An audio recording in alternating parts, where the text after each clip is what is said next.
zero sugar, zero carbs, and 0 calories. So you can celebrate with friends, unwind after a long day, and wake up tomorrow feeling great. It's all the ritual of a drink without the regret. Discover RK at rkbeverages.com. That's ARKAY beverages.com. RK, the spirit without the alcohol. The home of Rams football, and now the home of The Rich Eisen Show. Weekdays 9 a.m. to noon, KSPN Los Angeles, a Good Karma Brands radio station. Oh! The Sedano and Kap Morning Show is on the air. Kleba caught it and then threw it away. Here comes Caruso. Driving down the middle, got it wide open. Jared McCain for 3, hit it again. McCain hasn't missed a 3 all series, it seems like. 36-31 Thunder.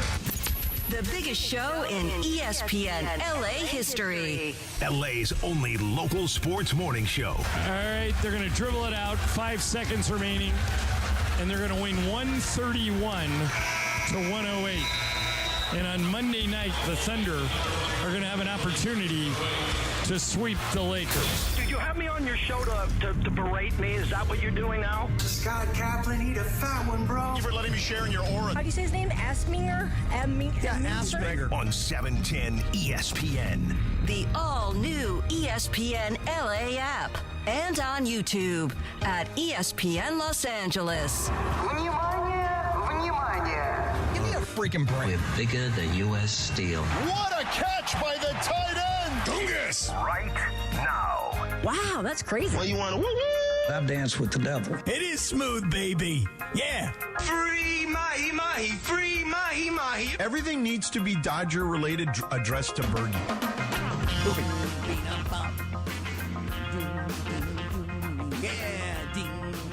You like a little bit of a short open. It was a little bit shorter, a little bit tighter on a Monday. Who doesn't like it tighter on a Monday? 7:01 in 50 seconds. Good morning. Welcome. Let's do that again. Another quack, quack. Huh? There we go. The Sedano Kap Morning Show on a Monday, the 11th of May, 2026. Well, guess what producer Lindsay Baseball has already said back here? What did she say? Hold on, there's no way. Let's recap. Go ahead. Before we get there. Lindsay was adamant that Cappy and I were being a bit too negative going into the weekend on Friday. Not the only one. Because of Saturday. Oh no, clearly the minions in the group in the YouTube chat were definitely on the same page with you. Yeah. Well, I would say the majority of them. You know what they said, George? You know what they told us over the weekend? They Yeah. said, how could you guys be the Lakers radio station and be this negative about the team being down 3-0? This is after we all talked after the game on Saturday night. Well, you know, I mean, here's what I would say. Being the Lakers radio station does not necessarily mean, I mean, some people may feel this way, and that's fine if you do. But it doesn't necessarily mean we're supposed to wave the pom-poms for you. I think, we're all grown adults here, right? I think you should be able to hear people's opinions on things and be okay with that. I know we live in a world where it's all tribalistic and, it's my team versus your team. And, even in the most dire of situations that's obvious to the rest of the world, it's supposed to be rainbows and sunshine. But that's not what this is going to be. Like, if we're being realistic here, like, I don't know. Maybe I feel like, and I don't think it's the overwhelming majority, because even in the Minion group chat in YouTube, 2/3 of the audience felt like they were going to get swept going into the weekend. So, it may not is be just all rainbow and sunshine, pal. I'll tell you this right now. It is George, a vocal lot of thunder and minority, lightning. is what I would say. But being the Lakers radio station, look, we love the Lakers.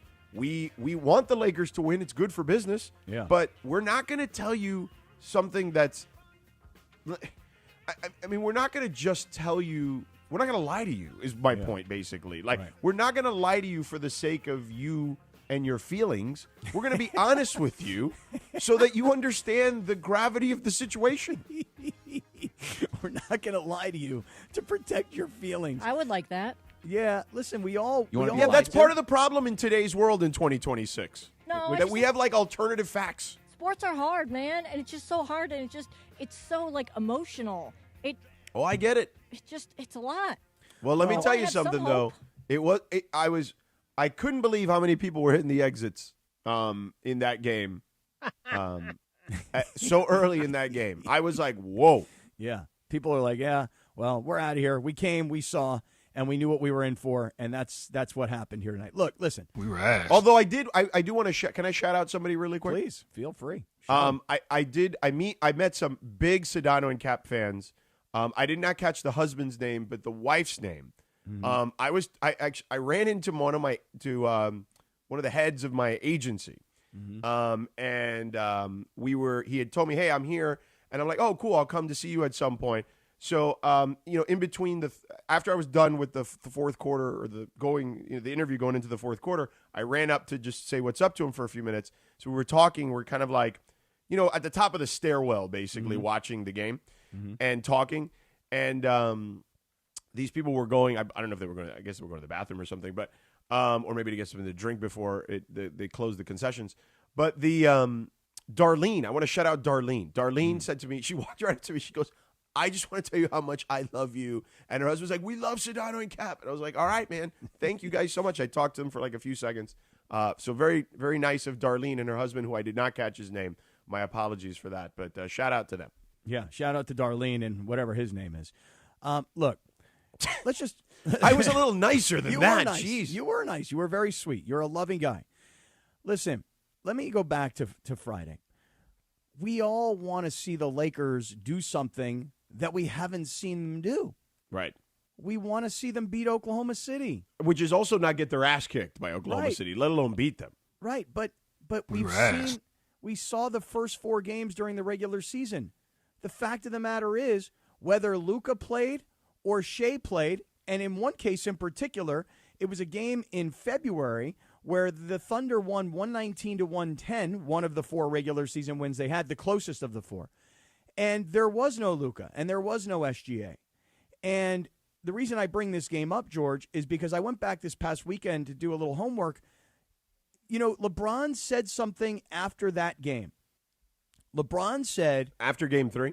No. Let me just back up. No, I want to back up. Earlier in the season. Oh, hear me okay. out. Yeah, hear me out here. Earlier in the season, it's February, right? Now, remember, the Lakers go on their great run in March, but it's February. Right. And it was February 9th, 2026. Okay. The Lakers lose to Oklahoma City 119-110. Right. And it was a close game. It was actually a 3-point game. Right. But there was no Luka, there was no SGA, and all of a sudden, late in the game, Oklahoma City went on a run. Jalen Williams scored 6 straight points on his own, and it expanded to a 9-point lead, and that's the way the game ended. The reason I bring this up is this. We probably, if we were being honest with ourselves, and when I say we, George, stand over there. Me, Lindsay, Bergman, we're over here. We're the people that wanted to believe. We wanted so desperately to believe that the Lakers could actually compete with Oklahoma City. But if we were being honest with ourselves, and if we would have gone back to February, and we would have gone to this 9-point loss that the Lakers had, right. LeBron James said after the game, and I quote, "That's a championship team right there. We're not." Yeah. That's LeBron saying that. He knew it. I mean, well, he knows. He's seen it. Like, you know what I mean? Like, of course. Here's more of what LeBron said, and I quote, "We can't sustain energy and effort for 48 minutes, and they can. That's why they won the championship." And then after that, as LeBron kind of said to everybody in the media room, because he seemed very irritable, he said, and I quote, "I'm tired. No, I'm not sick. I'm just tired AF.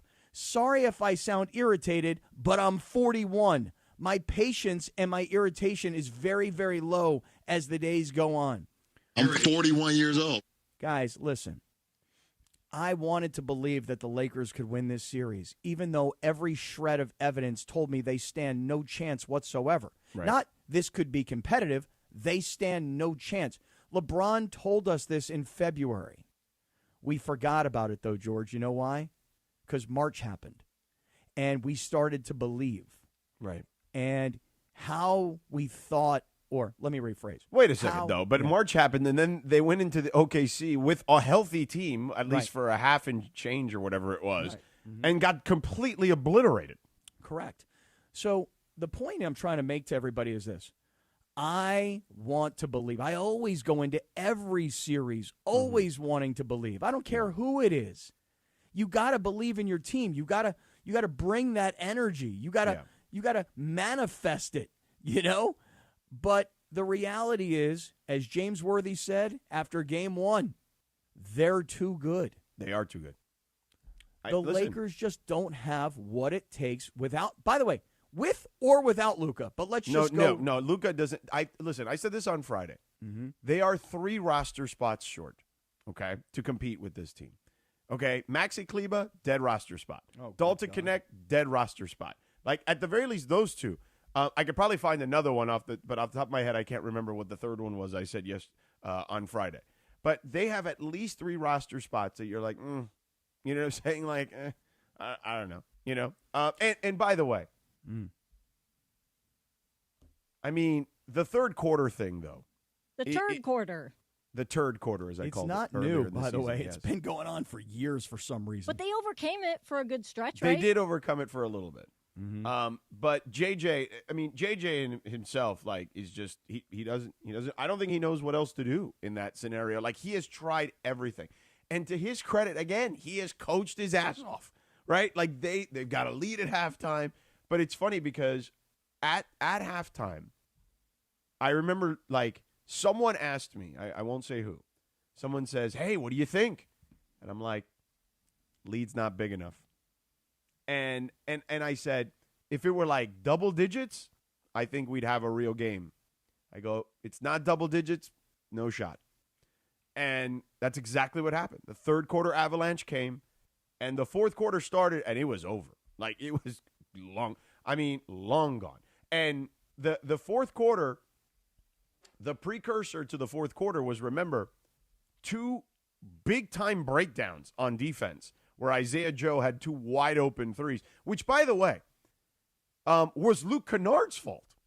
If you recall, he was the man who helped off Isaiah Joe. And then my interview in the end of the third quarter was with Luke Kennard. Yeah, right. So I asked him, what went down on those breakdowns? And then, he talked about miscommunication, blah, blah, blah. To his credit, he was a pro. He answered the question, right? Like, because it was the most obvious question I had to ask going into the quarter.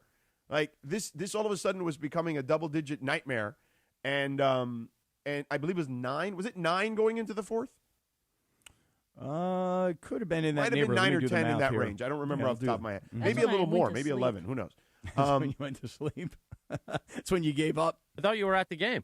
Well, it's like in my head, Oh. Yeah. So anyway. You go to sleep right there at your seat, did you? Yeah. But I did kind of. To his credit, he answered the question, but it was bad. And that's just it. They can't sustain it. So the third quarter particularly was where the nightmare began. And here's JJ on the third quarter. Well, again, the turnovers, we lower number, but they still scored 30 points off those turnovers. I think we had 5 of them in the third. I think all of them actually led to them getting fast break transition baskets. I don't know what they ended up being, but I know at one point they were 11 of 17 from 3 in the second half. You're not getting stops. It's harder to score. But again, the MVP is 18, 22, 7 of 20 tonight, and they've kicked our ass 3 straight games. They're an incredible basketball team. Yep, they are. It's true. They are. I mean, Shea. It's funny because I asked Mark Daigneault at halftime, like, hey, what do you make of Shea's struggles? I think it was 4 of 13 or whatever he was at that point. And he says, well, they're not doubling him right now. So he's like, he didn't say settling. He said he's taking jumpers and they're not going in, and he should be more aggressive. And we need him to be more aggressive. He's like, we trust him. He'll figure it out. And he did. He did a much better job in the second half. He may have only gotten, I believe, 4 more baskets, but he started driving, and that created opportunities for everybody else. He either found guys right under the rim or he sprayed it out to the three-point line. Like, he did a much better job of distributing in the second half because they started doubling and tripling him in the second half. They did change their defense on Shea because they knew that wouldn't last, that he would figure it out. So to JJ's credit, he did that. But when you do that, you need to make sure guys can get back out, right, to those shooters and can cover the dunker spot and all that stuff, and they couldn't do any of that. And by the way, there was a time where they couldn't even get a defensive rebound. Yeah, oh, my God. Oh, it was my goodness. insane. It was, not only was it insane, honestly, your guy Dave Pash and Doris Burke, who were doing the play-by-play and the color for you, they were not, I don't mean like outwardly laughing to ridicule them, but they were being very honest. I mean, Pash used the word terrible several times. Like, that is just terrible defense, or that is terrible effort in terms of rebounding. He was very honest, which I thought was really refreshing. I mean, listen, DeAndre Ayton, you've gone back and forth on this all year long. I've said it a million times. You get what you pay for. You know, you want a $30 million center? Well, go pay a $30 million center. You don't pay a guy $8 million and expect him to play like a $30 million center. That's not what he is. And he was awful, like total lack of effort when it came to rebounding on the defensive end. Well, in that stretch of time where they were, you know, he was in the midst of the play and couldn't get a defensive rebound, the camera panned to JJ after the play, and you could see him walking up to Scott Brooks and saying, and he sits down and he looks at him and he mouths, "I can't play him," is what he says. Mm-hmm. At least that's what the Twitter sleuths believe he said. I watched it like 10 times. He definitely said that. Yeah. Yeah. I mean, listen, there's a reason they played Maxi Kleber in that game. Oh, yeah. You know what I'm saying? Like, it was off a literally guy. like, we are throwing the kitchen sink at this thing at this point. Right. You know? 7:16 on a Monday. You know what you could have done in the first 16 minutes of the Sedano and Kap morning show? Well, you could have gone and seen our friends at Valvoline Instant Oil Change. Home of the 15-minute drive-through oil change. Visit SoCalOilChange.com for a location near you. How many brooms do you think they got at Valvoline? Well, they got to keep the floors there nice and clean. You know what I mean? They got you like gotta 4 keep, brooms. You got to keep it clean. Yeah. Broom for everybody. Yeah. I mean, George, listen, here's the thing. We can start breaking down this game, and we can analyze it all we want to, but it really doesn't change the fact of the matter, which is Oklahoma City, as we have pointed out previous to this series, they're just younger, they're better, they're deeper, they're bigger, they're longer. Everything you want to say, they win every category, every single category. Yeah. And when you have players like Austin Reeves, for example, like oh my God, really, he needs to stop complaining to the refs. That's it. My, like, he's stop. gone. Stop. He's gone Luka. He's gone Luka. Stop. Like, it really is. He's been possessed by him. There were a number of those plays where he was not fouled. And not at all. And he's complaining to the ref. The one to Hartenstein was the worst of them all. Ridiculous. Like, it was not even close to being a foul. No, and Doris Burke, again, to her credit, for those that were watching on TV, like I know I was on Saturday evening, they replay it, and she says, you know, this is a really good no call. He's not getting beaten up like he's complaining about. And when you have him, he's doing what Luka did. He's spending more time focusing on the referees and not getting calls. And guess what that means he's doing? He's not getting back on defense. Not that matters, because A.J. Mitchell worked him over like as if A.J. Mitchell were like some 12-year, 14-year veteran player, and Austin Reeves was some rookie who had never seen the playoffs before. I mean, A.J. Mitchell worked him over and embarrassed him on the defensive end. There was nothing Austin Reeves could do against this kid. And this kid, I mean, just think about their roster. Who on the Lakers, as you go deeper into the roster, you go, who do the Lakers have that kind of is like that? Like, is a second-round pick from a smaller school that's only in his second year, that's getting all this playing time because somebody ahead of him is hurt, and he's putting up these kinds of performances? The Lakers don't have anybody like that. Well, and by the way, he played a ton during the regular season. He just didn't hit the 65-game mark because he also got hurt. I believe he might have had an oblique injury too, similar to Austin earlier in the season. And so he would have been a 6th Man of the Year candidate. Like, he would have been one of the 3 finalists. He was that good this year. And here's the thing about them. You know, it's funny. Mark Daigneault told this to us pregame. He said, look, as good as a team as we had last year that won a championship, he's like, if we were nitpicking, the one area we didn't have was a true secondary ball handler.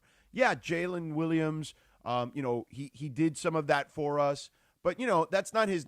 He's more of a point forward. Like, he's not a natural point guard who can also score. Like, it's a little different. He goes, A.J. Mitchell brings that element to us, and that's what makes this version of our team stronger. And this is a kid, to your point, he was in the Lakers' backyard at UC Santa Barbara, man.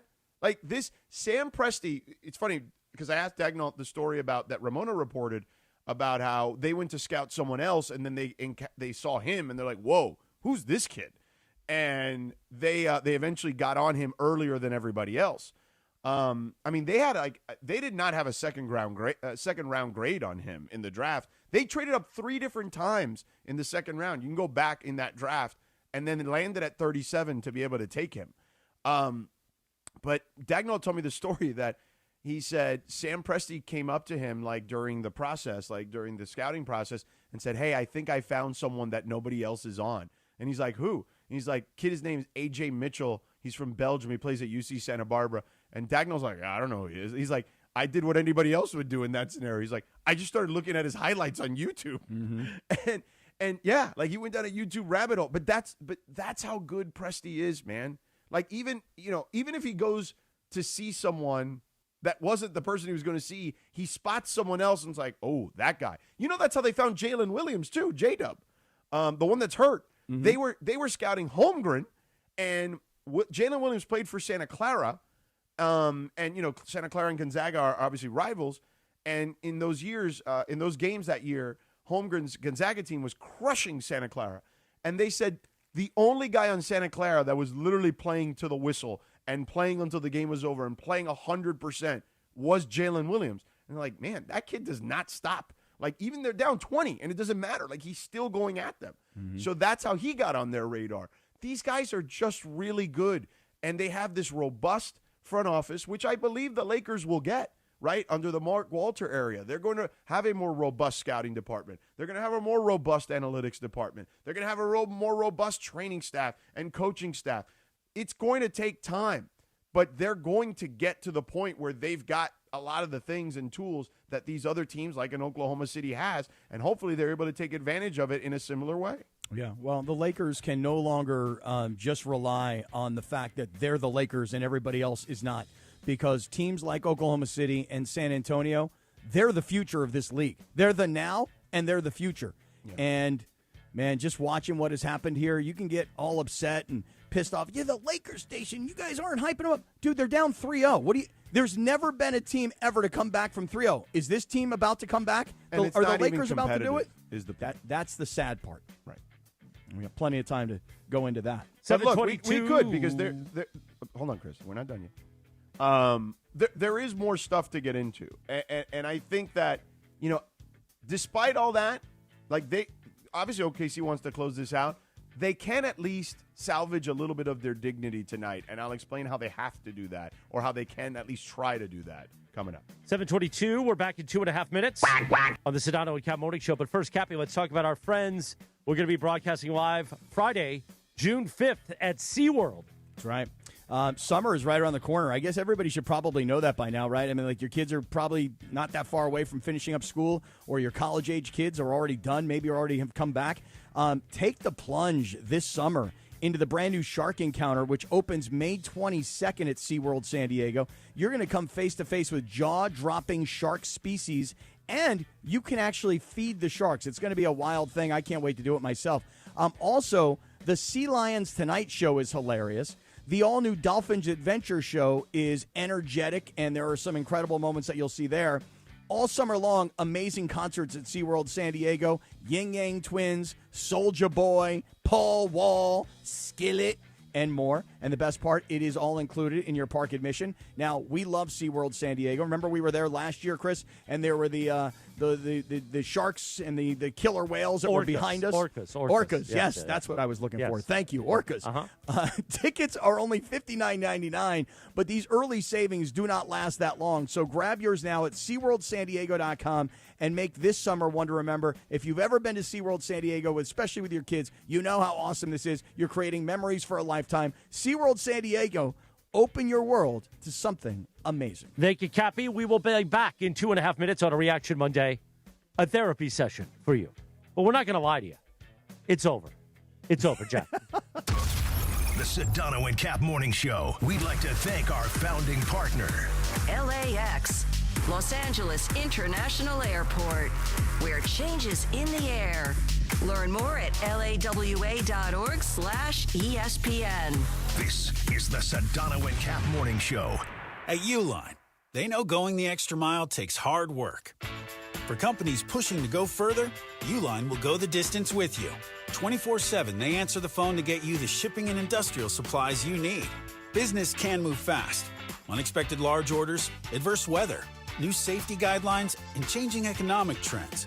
Uline works hard keeping 41,000 items ready to ship, minimizing detours on your way to the extra mile. Visit uline.com. Hey guys, it's Sedano. Next time you're at my home away from home, LAX, look up. You'll see the future of travel in action. It's the all-electric Skylink train. It's now testing, and trust me, this is a game changer.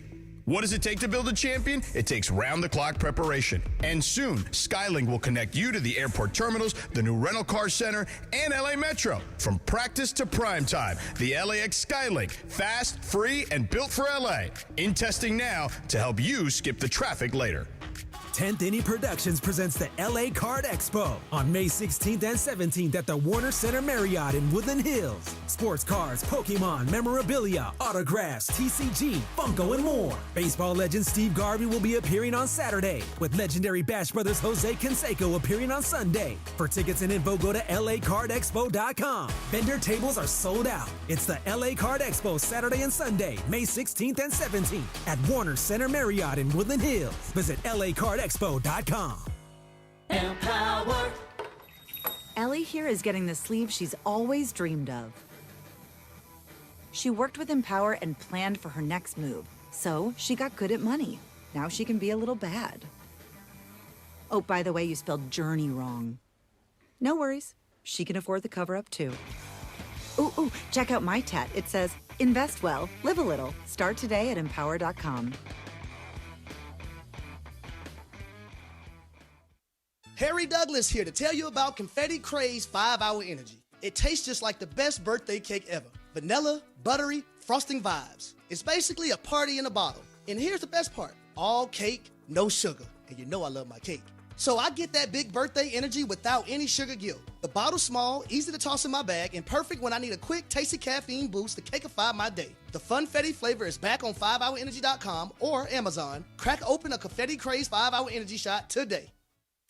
The Sedano and Kap Morning Show, presented by Call Jacob and Jacob Emrani. The new phone number, 800-345-6789. My guy, your guy, Cappy's guy, the great Jacob Emrani.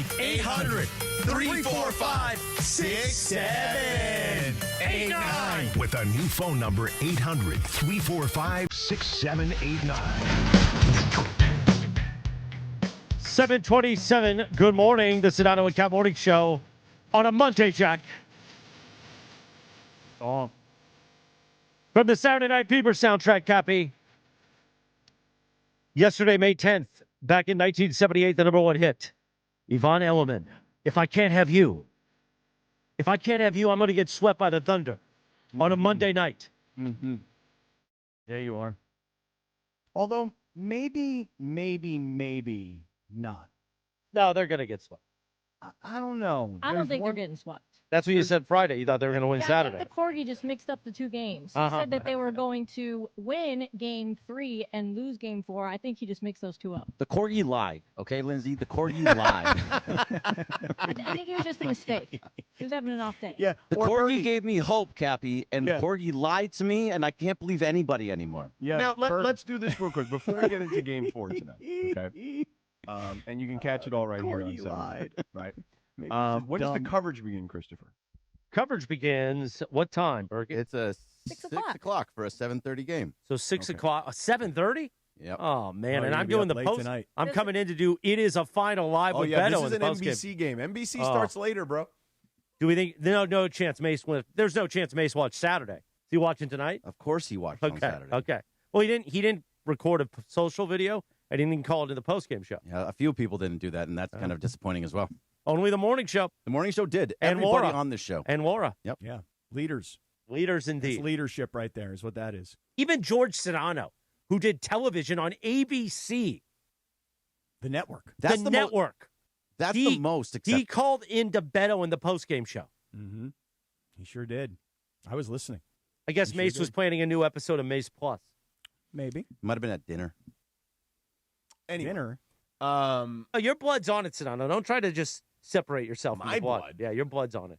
Why is my blood on it? Because you're the black hand. You And allow you us called. to do this behavior. And you called in. You calling in to the post-game show made it worse for everybody else. Well, he set an example, and then the others just failed to meet it, right? Mm-hmm. Yes. That's right. That's right. I called into the postgame show because I asked Chris, "Do you want me?" He said to call in, and I said, Well, I okay. sent the group text to everybody, and only the morning show and Laura listened.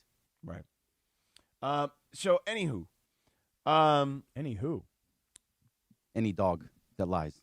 That dog doesn't know what he's talking about. So, There's a difference between tell lying me about and being wait, stupid. Greg, Lindsay, tell me about what your feelings were at halftime. Going I want to know your feelings. I'd love to know where you guys felt, You go first, legitimately Greg. felt. Like, it's easy now to say, "Oh, they got their ass kicked," blah. But at halftime, did you finally think maybe this was different because it was at home? So I'm sure Lindsay was opposite, but I very much was not. I think I was in the same boat as you were, George, when you said it's not enough. That was not enough. You needed, if you're playing as well as you were to be able to have a lead at halftime again, then you needed to have a much bigger lead, and they did not have it. So I was skeptical a little bit. I was happy because I was like, okay, we got a lead. Let's see what we can do in the third quarter. Hopefully they can have a better third quarter than they did in the last game, and it just didn't Well, happen in any sense. It is funny because I recall, and Lindsay, I want to hear from you in a second. Yeah, another thing that I asked Dagnall when I walked out with him from the locker room to the court at halftime was, what did you make of the first half? And he goes, I go, is there anything you could do differently? And he's like, they shot like 55% from three. I mean, that's great, but I don't know how sustainable that is. And, but we need to make sure that even if they are shooting that well, like, and I'm paraphrasing, he did not say it exactly like this, but he basically implied like he didn't believe they could continue shooting that well. Yeah. And he basically said that, that he felt they needed to get out to the shooters better, that they needed to put more pressure on their shooters. But yeah, he was like, man, yeah, they shot the lights out in the first half is what he said, specifically, if I remember. And then he's like, and we just got to get out to shooters. If we do that, I think we'll be fine. And then I asked him the Shea question. But this is someone who is just uber confident. Like, he's talking to you, and in this scenario, I'm just trying to explain to fans what it was like. He's like, yeah, they shot really well. Like, that's how he said it to me. He goes, we just got to get out to the shooters, and I think we'll be okay there. And then I asked about Shea, and he's like, yeah, they're not doubling him. He's taking jumpers. They're not going down. He's like, but we trust him. He'll be fine. Like, we're not worried about it. I don't think that they were, George, I don't think they were necessarily scared by the fact that Rui, who, by the way, has been shooting phenomenally. Right. Do you know that Rui is the all-time playoff percentage leader in three-point shooting? That's amazing. That really is. He was I don't know. perfect almost going into halftime. I mean, he has been outstanding, specifically from three-point range. And the truth of the matter is that Luke Kennard had a nice game shooting from three-point range. But I don't think that those two guys are part of the game plan in terms of, hey, these guys are going to beat us. LeBron, Austin Reeves. If the Lakers are going to win, it's going to be because those two guys had big nights. Yeah, and I even don't when think they've either big have had I mean, LeBron had a little bit of an off night, comparatively speaking, to where he's been, certainly. And yeah, Austin seemed rattled by the refs. Austin let these referees carry over from game 3. And I didn't think these guys did a bad job. I thought James Capers, as the crew chief, did a really good job in that game the other day. It's just when you let the officiating get in your head and you can't emotionally keep yourself together, because every single time you think you have been fouled, you have been harassed, you have been hit, and you can't buy a call. Let me tell you something. You have let the referees not just get you out of your game, but you let them beat you twice. Right. That's what they did. Here's what happened. Again, to your earlier point of OKC, right? And, Lou Dort gets into foul trouble, right, early in the game. Mm-hmm. And most people are like, whew, thank God. Lou Dort gets into foul trouble. He's like a linebacker out there, right? It's a pain in the ass to play against him. And then Cason Wallace comes in. And Cason Wallace is also an elite-level defensive player, except he actually can make shots more consistently than Lou Dort. He may not be just as good as Lou defensively, but the drop-off is not that far. But he is more of a shot maker than Lou Dort is. And, Casey Wallace in the first quarter has 11 points. Mm-hmm. And it's like, holy moly. It's like they have guys. And that you just, again, that the basketball fan now, knows who these guys are. But, like, the average person who may be tuning in during the playoffs that doesn't watch the OKC Thunder as much are doing what you do, which is, who are these guys and why are they hitting so many shots? Right. Like, this is insane. Right, Yes. because Casey Wallace goes 4 for 6 from three-point range, and you're like, okay, there's another guy. And Isaiah Joe has a big night from three-point range, and you're like, good God, there's another guy. And even Dort himself was really good shooting the basketball, given the circumstances of him being in foul trouble. So every single guy they throw at you, you just realize, listen, if you were 5-on-5, maybe you might have a chance. And that's if Luka were playing and you were just 5-on-5, maybe you'd have a chance. Right. Yeah. But the fact is, you're playing like 5 against 12. They have a massive army, and the Lakers have a little teeny tiny army. So, Linz, were you feeling good at halftime is my question. I was cautiously optimistic because, like Rui said yesterday in practice, like I felt like they were starting to get closer. And then Austin Reeves also, like Tierez's point, like I think Austin Reeves once again like shrunk in the moment. And I was texting with Michael about it the other day, and he's like, they got it played damn near perfect. And once again, they didn't. And I feel like if everything could come together, they could win a game. But once again, that just didn't happen. But here's the thing, Lindsay, you know what Michael said to you about they need to play damn near perfect? They can't play perfect for 48 minutes.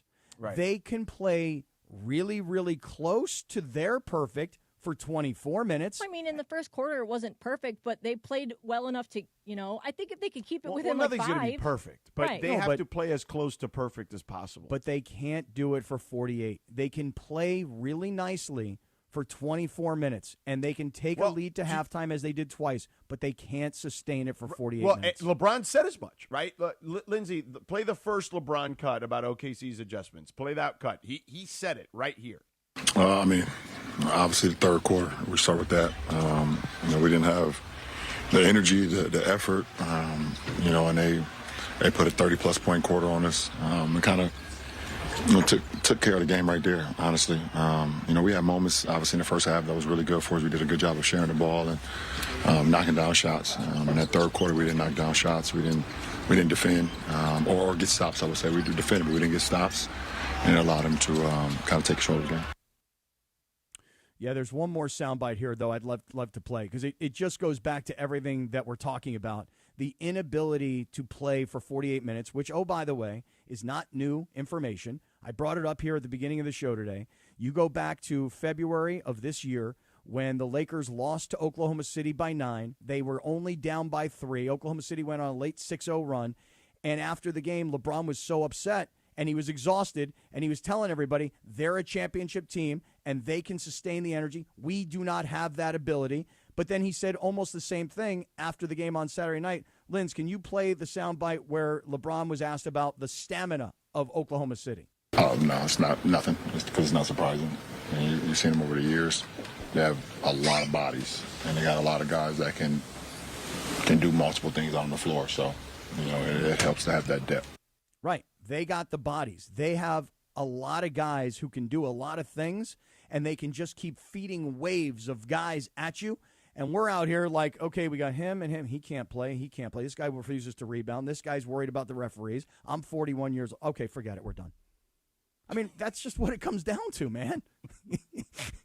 George, you like the way I got into the brain of LeBron right there? Yeah. This guy refuses to rebound. This guy's worried about the referees. This guy can't play. That guy got a dislocated finger that popped out of his skin, and he hasn't been back for 2 games. I mean, come on. What are we doing here? I do think he got to a point where it was just like, man, bleep this. Like, he was not playing to like the level of effort that I feel like we expect from him, because he was probably frustrated, rightfully so. I mean, DeAndre, well, he knows what's coming. Tired, yeah, he knows what's coming. But I feel like I really, really will be surprised if they get swept. I really will. Really? I think they got to win these home games. The only way they don't get swept today, okay?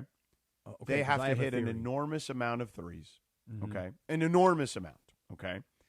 And they have to, which will allow LeBron to get into the paint a little bit, okay, and Reeves to get in the paint a little bit, because it's a snowball effect in that scenario, right? Once the threes start falling, that means they have to get out to the perimeter a little more. The paint, even though they're great at guarding the paint, it just gives you a little slither, right, to get into the lane. And that then they get to the free throw line, and they can change the course of the game that way.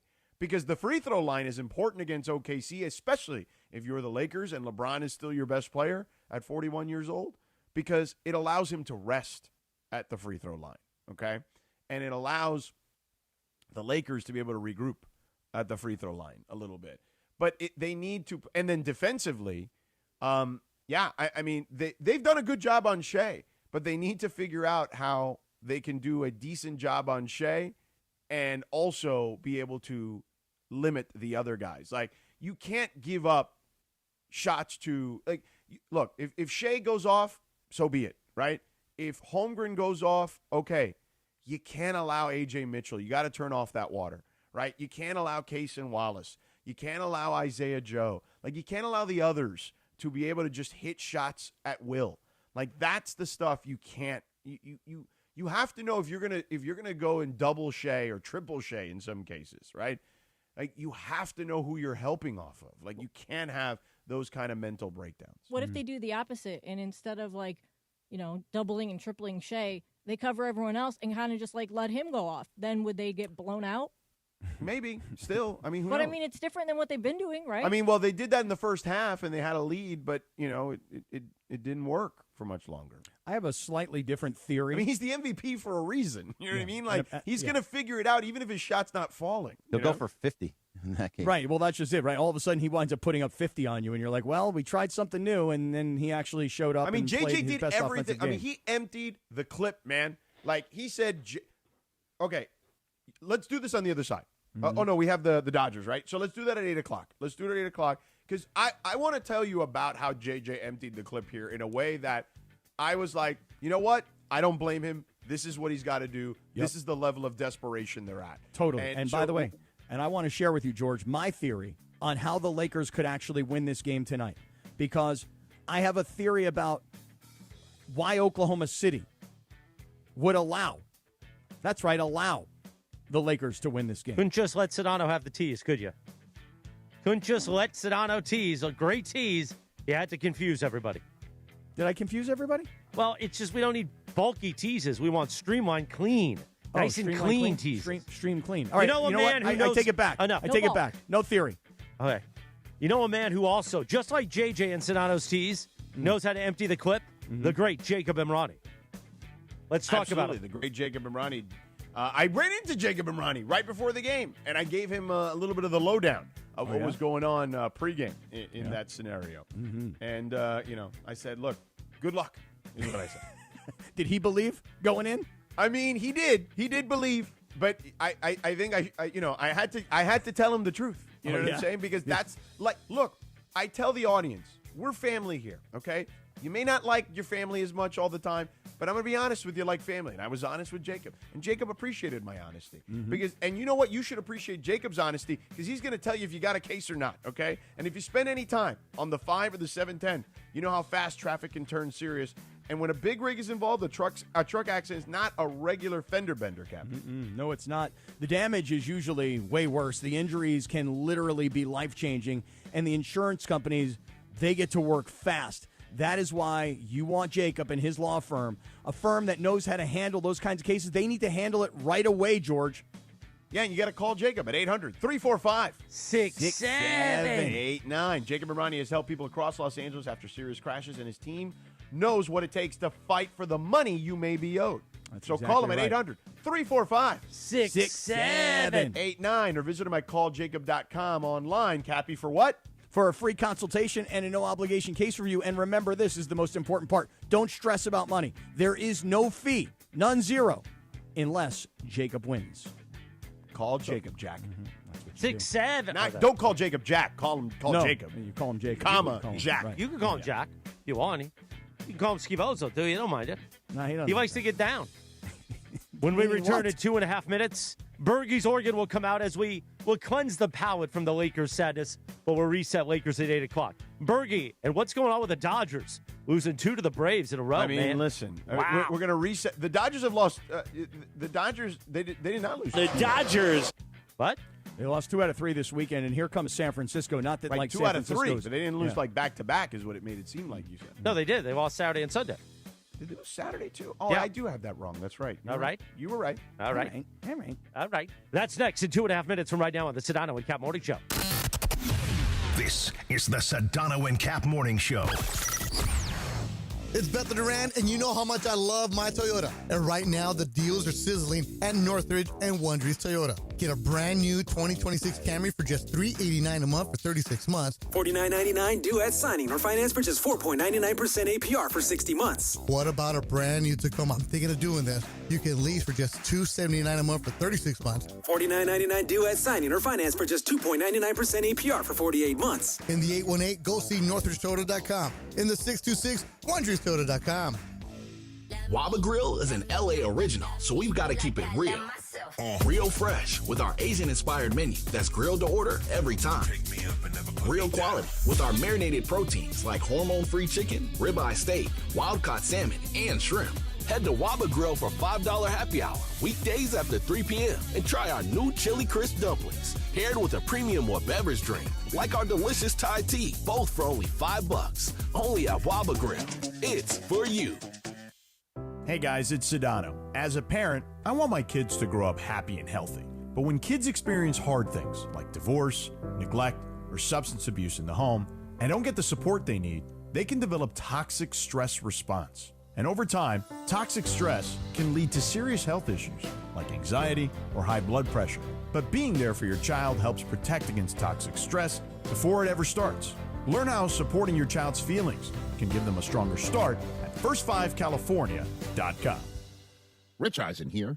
PayPal is now the official peer-to-peer payments sponsor of the NFL, which means all the money moments that fandom creates, whether splitting tailgate costs or chipping in on tickets and game day food between friends, are covered.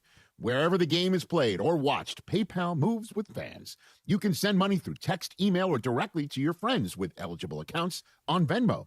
Just download the PayPal app and share all the moments that matter. Account with PayPal is required. Not available in all regions where PayPal operates.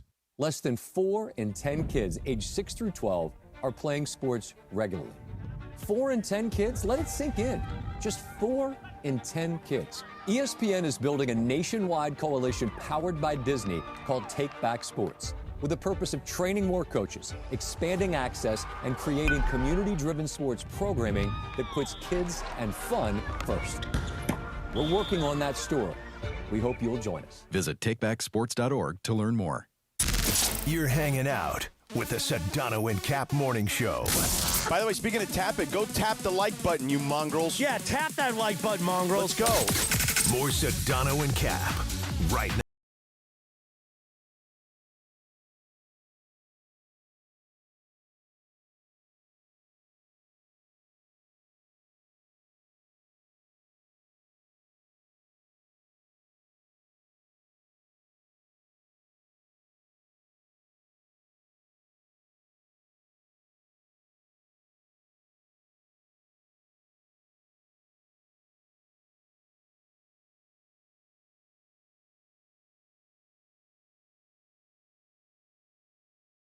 Time for Berkey's Organ.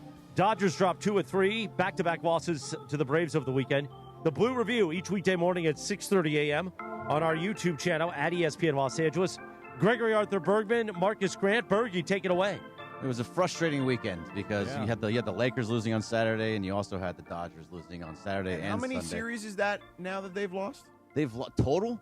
Well, recently. They've had, what is it? Well, is they it beat 3 of the Houston. last 4 they've lost? Yeah, that sounds about right because they lost. They won the series against Houston. But they Right. lost to the But Marlins. they've lost and they 3 of the lost last to the 4 because they lost Yep. to the Cubs, they lost to the Marlins, and there's lost to someone the else Marlins in and there. the I'm Cardinals. missing. Maybe it's Marlins 4 of the and last Cardinals. 5? Yes, because they lost to the Giants. Giants. They lost to the Yeah. Giants, and then The Giants in there too, right? Yeah. So it's 4 of the last 5 series. it's been Marlins, they have Cardinals. been a 500 baseball team for about a month or so now, and it's still early on in the season, but they've been a 500 baseball team for quite some time now.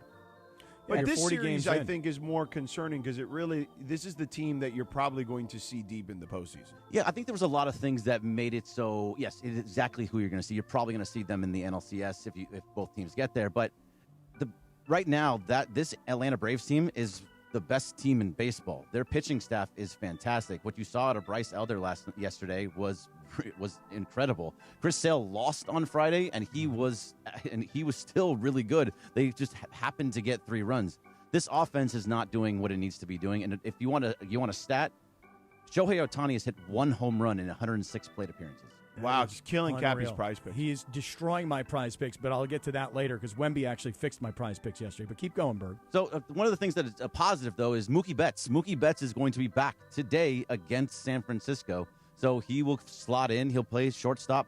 There's going to be some things that we were kind of talking about that have to play out. Not sure what it's going to be, whether Ha-Seong Kim or Alex Freeland move down or they DFA Santiago Espinal, which doesn't seem likely.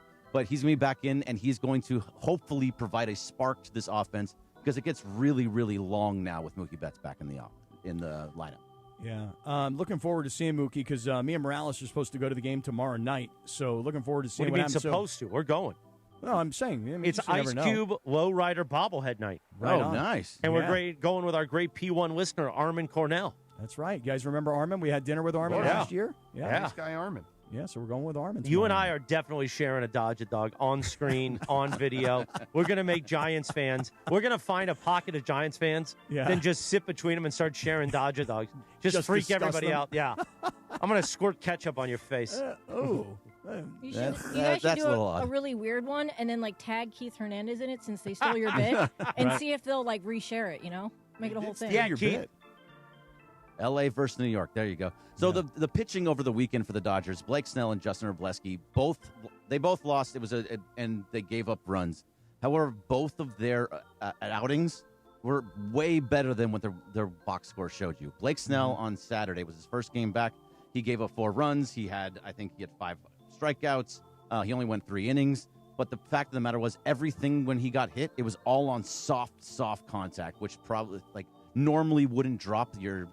They call it the BABIP, which is batting average with balls in play, which would have been very, very low because he was only giving up soft contact. So it was actually encouraging for his first start back, despite the loss.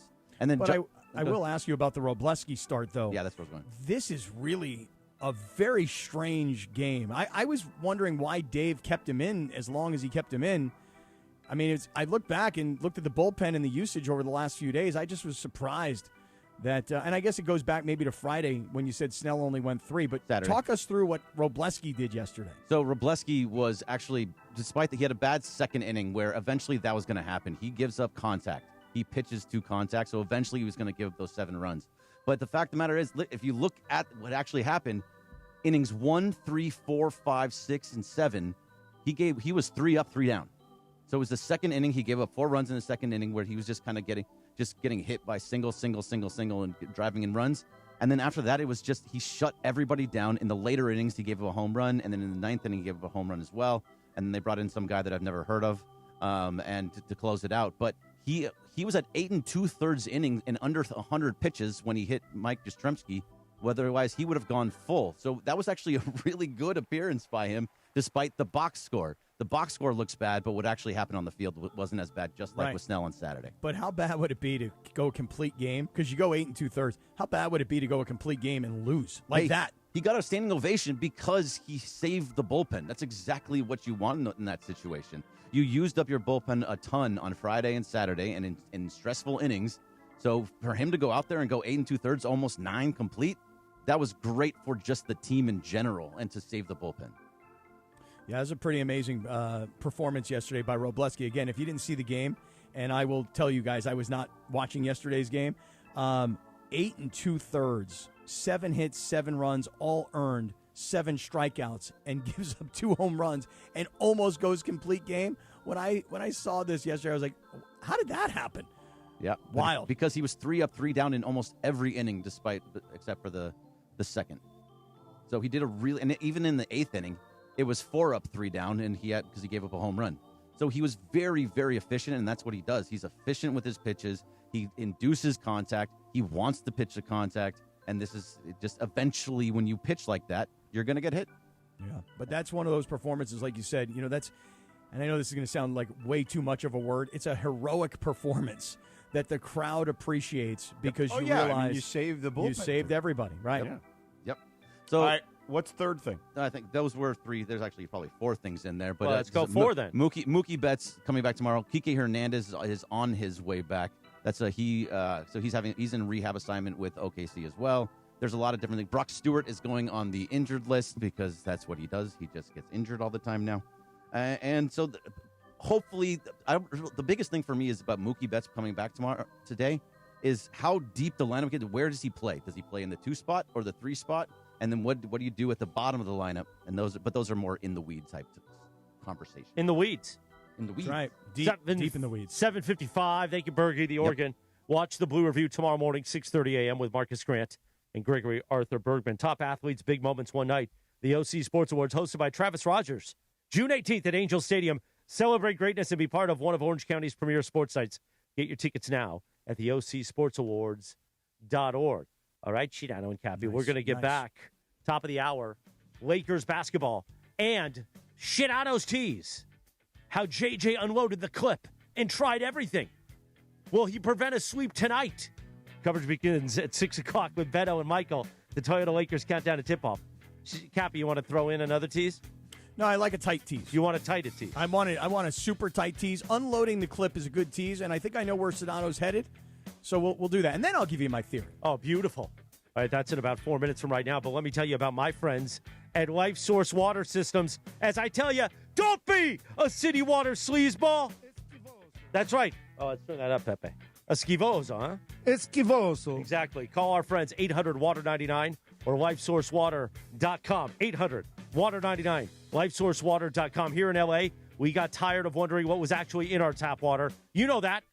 Disgusting, gross tap water. You feel like a sleazeball. Now, I don't think twice about the water I'm cooking with, drinking, or even showering in. That's right. You want to be clean when you're showering. That's why LifeSource has honestly become an essential home appliance for me. With one salt-free system, I get cleaner, better-tasting water from every tap in the house. No more harsh chlorine taste. And none of that slippery, salt-softened feel. Don't do it, Jack. It's not just me. LifeSource has been around since 1984, trusted by over 250,000 homes with more than 4,000 5-star reviews. Upgrade your water and your daily life with a LifeSource whole house water system. I did it, and I'm never going back. Call the LifeSource Water Company right now, 800-WATER-99, or visit LifeSourceWater.com. Get factory direct pricing and free installation for a limited time. LifeSource Water, taste and feel the difference. Warranty limitations apply. Do not be a city water sleazeball. Esquivoso. Is Pepe still going to come in after the Lakers get swept tonight? I bet you he does, because he's Esquivoso, you know? We'll return. We'll do to Lakers, top of the hour, 8 o'clock. Next, as we return, the Sedano and Cap Morning Show in 3.5 minutes from right now on ESPN LA. The Sedano and Cap Morning Show. We'd like to thank our founding partner, Providence. Providence, caring with compassion in Southern California. This is the Sedano and Cap Morning Show. Hey guys, it's Sedano. Next time you're at my home away from home, LAX, look up. You'll see the future of travel in action. It's the all-electric Skylink train. It's now testing, and trust me, this is a game changer. What does it take to build a champion? It takes round-the-clock preparation. And soon, Skylink will connect you to the airport terminals, the new rental car center, and LA Metro. From practice to prime time, the LAX Skylink. Fast, free, and built for LA. In testing now to help you skip the traffic later. Mike, in sports dynasties, they don't happen by luck. They happen with culture, coaching, and execution. That's exactly how we run Rotolo Chevrolet, with all of those ingredients. So how much of this is why you've been number one 14 years in a row? When you put all those ingredients together and your processes stay in place, you're going to get great results. And if you come to the store, you're going to find out why you're number one. Come see what the fun is all about at Rotolo Chevrolet. From the showroom to the service bay, everyone is at top of their game. Rotolo Chevrolet, built like a champion, driven to win. Visit RotoloChevy.com.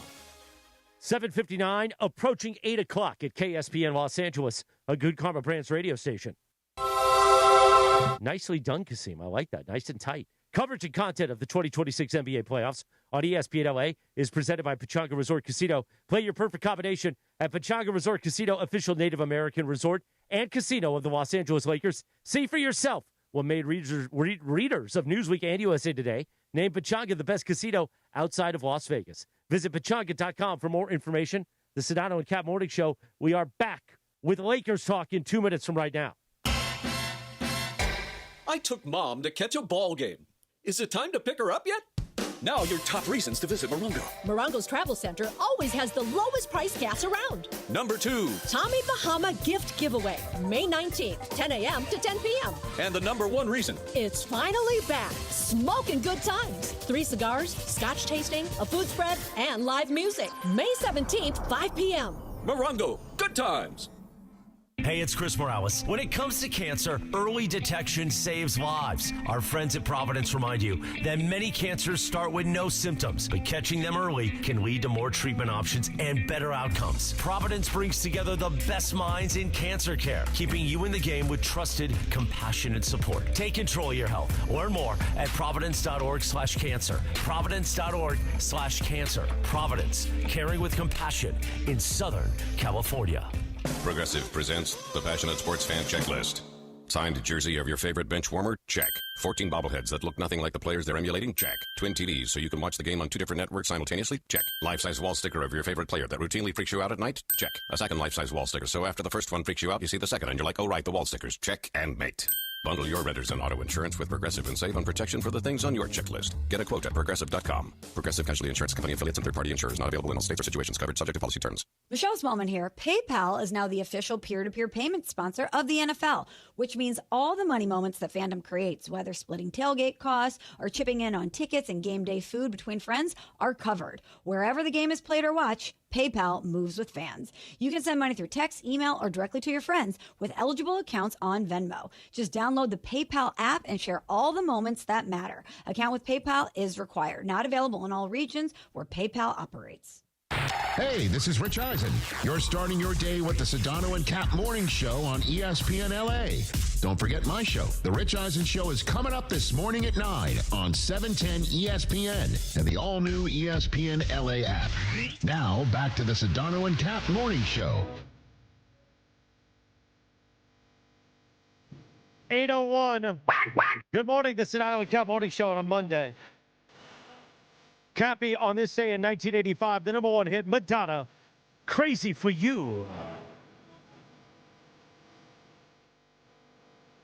All right. Cappy not back? You remember the movie? I think Cappy is somewhere else. You remember the movie, Sedano said. I don't remember the movie, actually. The movie this song appeared in? No. Vision Quest. Oh, I've never seen that. Also today is Hostess Cupcake Day. Maybe that's where Cappy is, eating a Hostess cupcake somewhere. Nah, I don't eat that. Well, where were you when I threw to you for the OTD? I had a little bit of a stomach boy. issue this morning. Oh, no. Yeah, I Cappy. mean, you knew. I mean, it was Mother's Day. I ate everything in sight. You did a Easter. Post-Mother's Day scrape? Yeah, it was like Easter, Christmas, Oh, wait, Hanukkah. you stopped right there. It was like all of it, you know? Yeah. Well, there you go. Well, it is National Eat What You Want Day. I guess you did it yesterday. Yeah, I did. All right. I did do it Time to reset. Lakers Thunder Game 4 tonight. Coverage will begin at 6 p.m. The Toyota Lakers countdown to tip-off with Beto Duran and Michael Thompson. Hear it on your way home. If you're working late, 7:30, John and Michael will have the play-by-play after the game.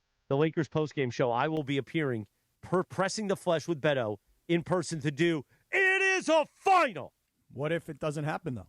I still will come by and take my medicine. There you go. So, Cappy, you know, usually coaches will throw the kitchen sink in this game. You know what I'm saying? In the you're down 0-3, everybody's just, you know, live, and we're just going to do whatever it takes. I actually was impressed that JJ tried to do that in Game 3, to really try to seize any momentum he could. So we walk into the room, or he walks into our room, actually, and, you know, we're talking to him, like we meet with him. And what time and is when this? He When told is us, this? Tell me when this is, just so I have an idea of, like, is this 2 hours before the game? Is this an hour before the game? Like, give me an idea of what we're talking about. I would say it was 4 o'clock, and the game was a 5:30 tip, right? So about 90 minutes before the game. Okay. And, you know, so a little earlier than that. Probably right when he was done with his regular media, he came to us. So like 3:55, let's call it. Okay. And And look, we asked him, Dave Pash asked him, any changes, and he was honest with us. He said, Aduthiro's going to be in. Laravia is probably not going to see minutes. He told us about Maxey, right? And we were like, all right, he's gonna empty the clip here. He's gonna do everything he can to make guys available in this game. He told us, look, Vanderbilt will be available if we need him, but obviously with the injury, it's a little different. But I was impressed because remember when they played Thero the other night, I text, I'm like, this can either go really well or it's going to go terribly. And I thought the kid did fine. You know what I'm saying? And they need that kind of body out there in this series. Even if he doesn't have the experience, just a live body, right? Yeah. They need that. And with Kleber, you were just hoping like veteran savvy and unfortunately for Kleber, he was just too slow. It was too slow to be thrown into a series like this. He got switched up between Hartenstein and Holmgren, and Holmgren then hit a shot, and it was just like, oh boy. Yeah. But your man Dave Pash, by the way, called it out right away. He's like, well, he put in Maxi Kleber, and in the first 30 seconds that he's been in the game, he's I'm trying to remember exactly how he phrased it. 3 mistakes. Right. Turned the ball over, missed a shot. I don't remember exactly, but he literally, Pash called him out.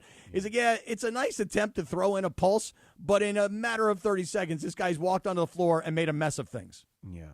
And, but I understood it because everything else you've done hasn't worked. Yeah. You know what I'm saying? No matter what you've tried, it just hasn't worked. Yeah. And clearly, based off that clip that went viral on the internet, where DeAndre Ayton can't get a defensive rebound. Meanwhile, he got 5 offensive rebounds somehow.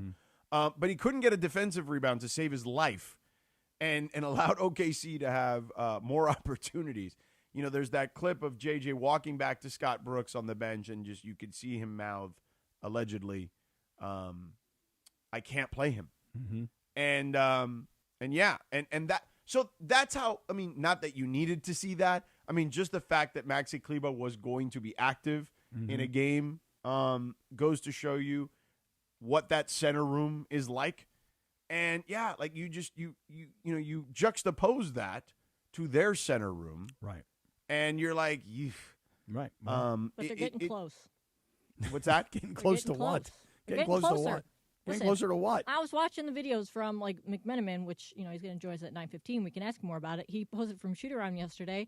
And, they all seem – nobody seems – obviously, they're discouraged. But, Rui specifically said, he thinks, they're getting closer. And then he talked about Shea and how, we spent so much time on Shea. We need to talk about focusing on some of the other guys. So maybe they are going to switch up their game plan. Maybe. Well, they might as well.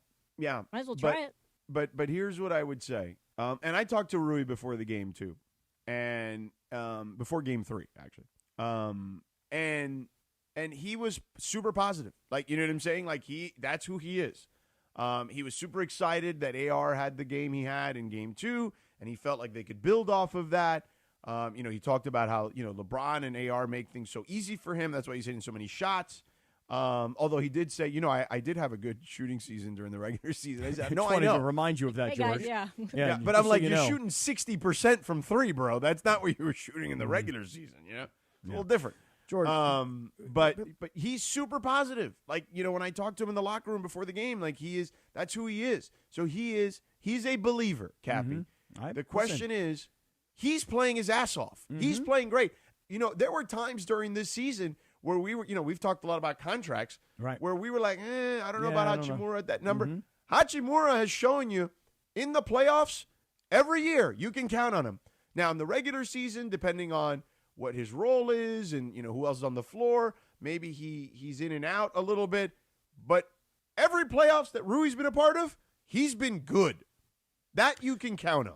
Yeah, and he's got the kind of physique and body. He's tall, he's long, he's athletic, he can shoot, he can rebound, he can dunk. Now, Bergman has not been the biggest Rui fan at times during this year. Yeah, have you changed your mind on him after his playoff performances? I love the way that Draymond puts it. He says that there are some guys that are 82-game guys and some guys that are 16-game guys. Rui Hachimura has been a 16-game guy. Well, I don't know if he's a 16-game guy. Let's not get it twisted. Well, he hasn't gone that far in the playoffs, yeah, but you he's certainly a playoff performer. Yes, he's an a 8-game playoff guy right about player. now. Yeah, right. Yeah, exactly. Yeah. Hey, but no, the fact is that he has been so good in the playoffs that I can't say anything negative about him.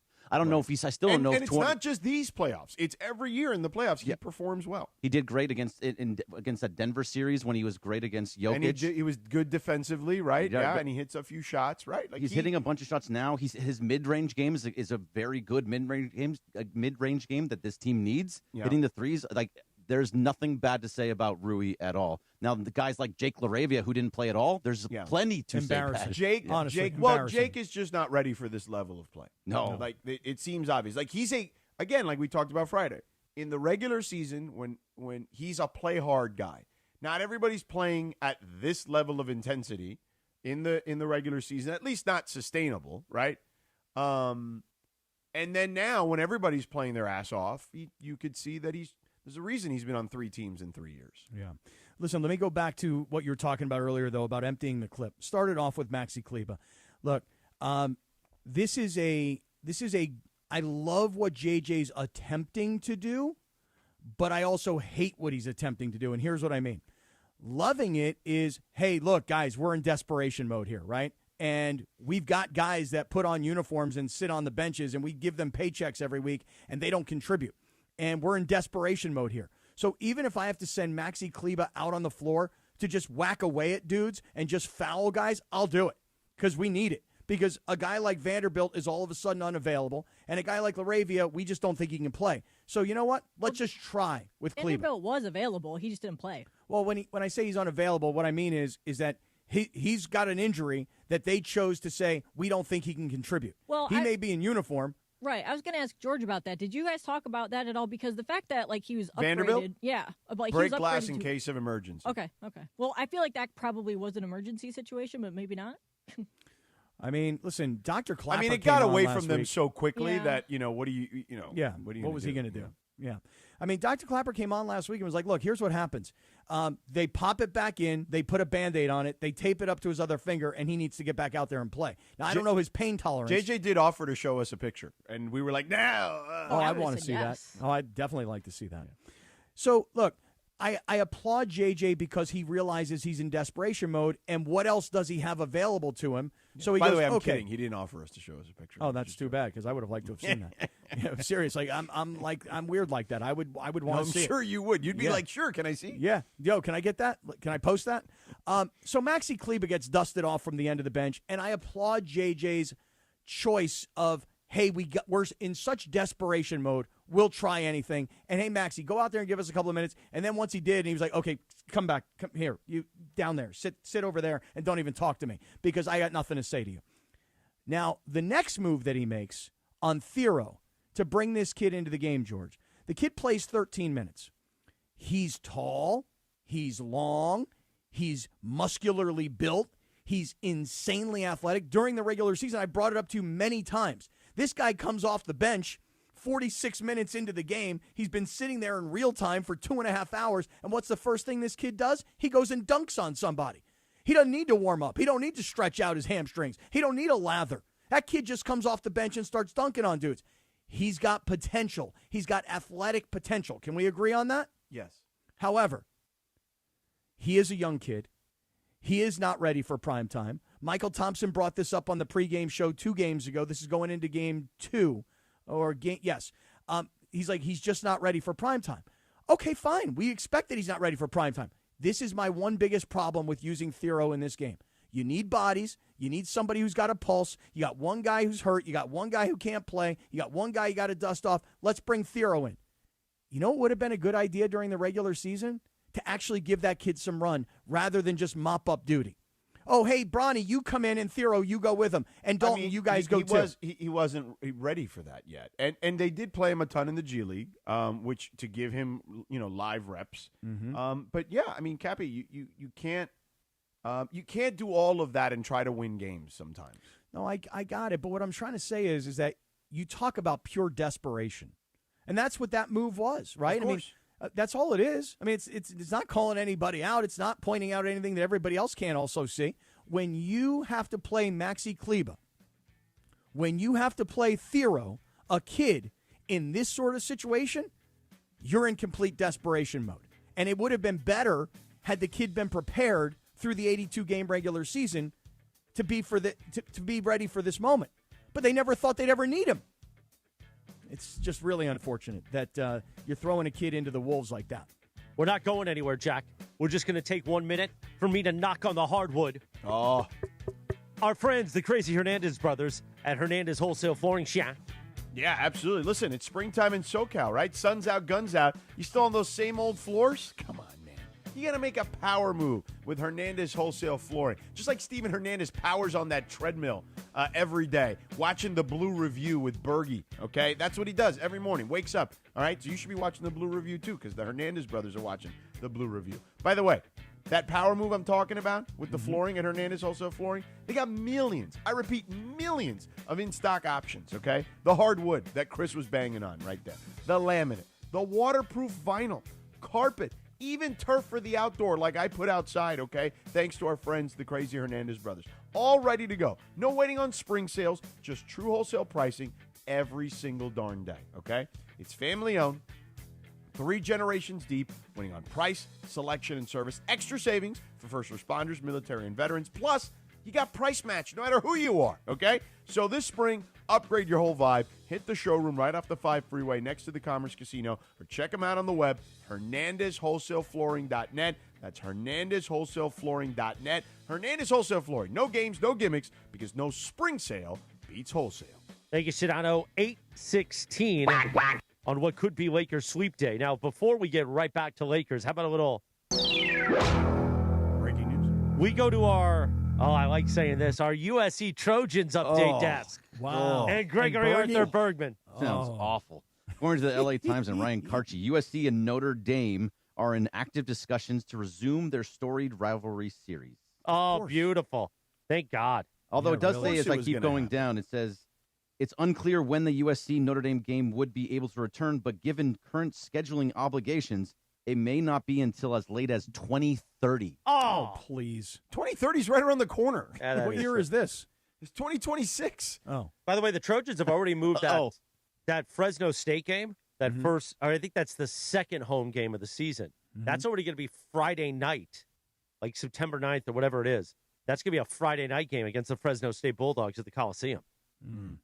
Cappy, I'm going to dress you up like a bulldog and walk you into the Coliseum on that Friday night.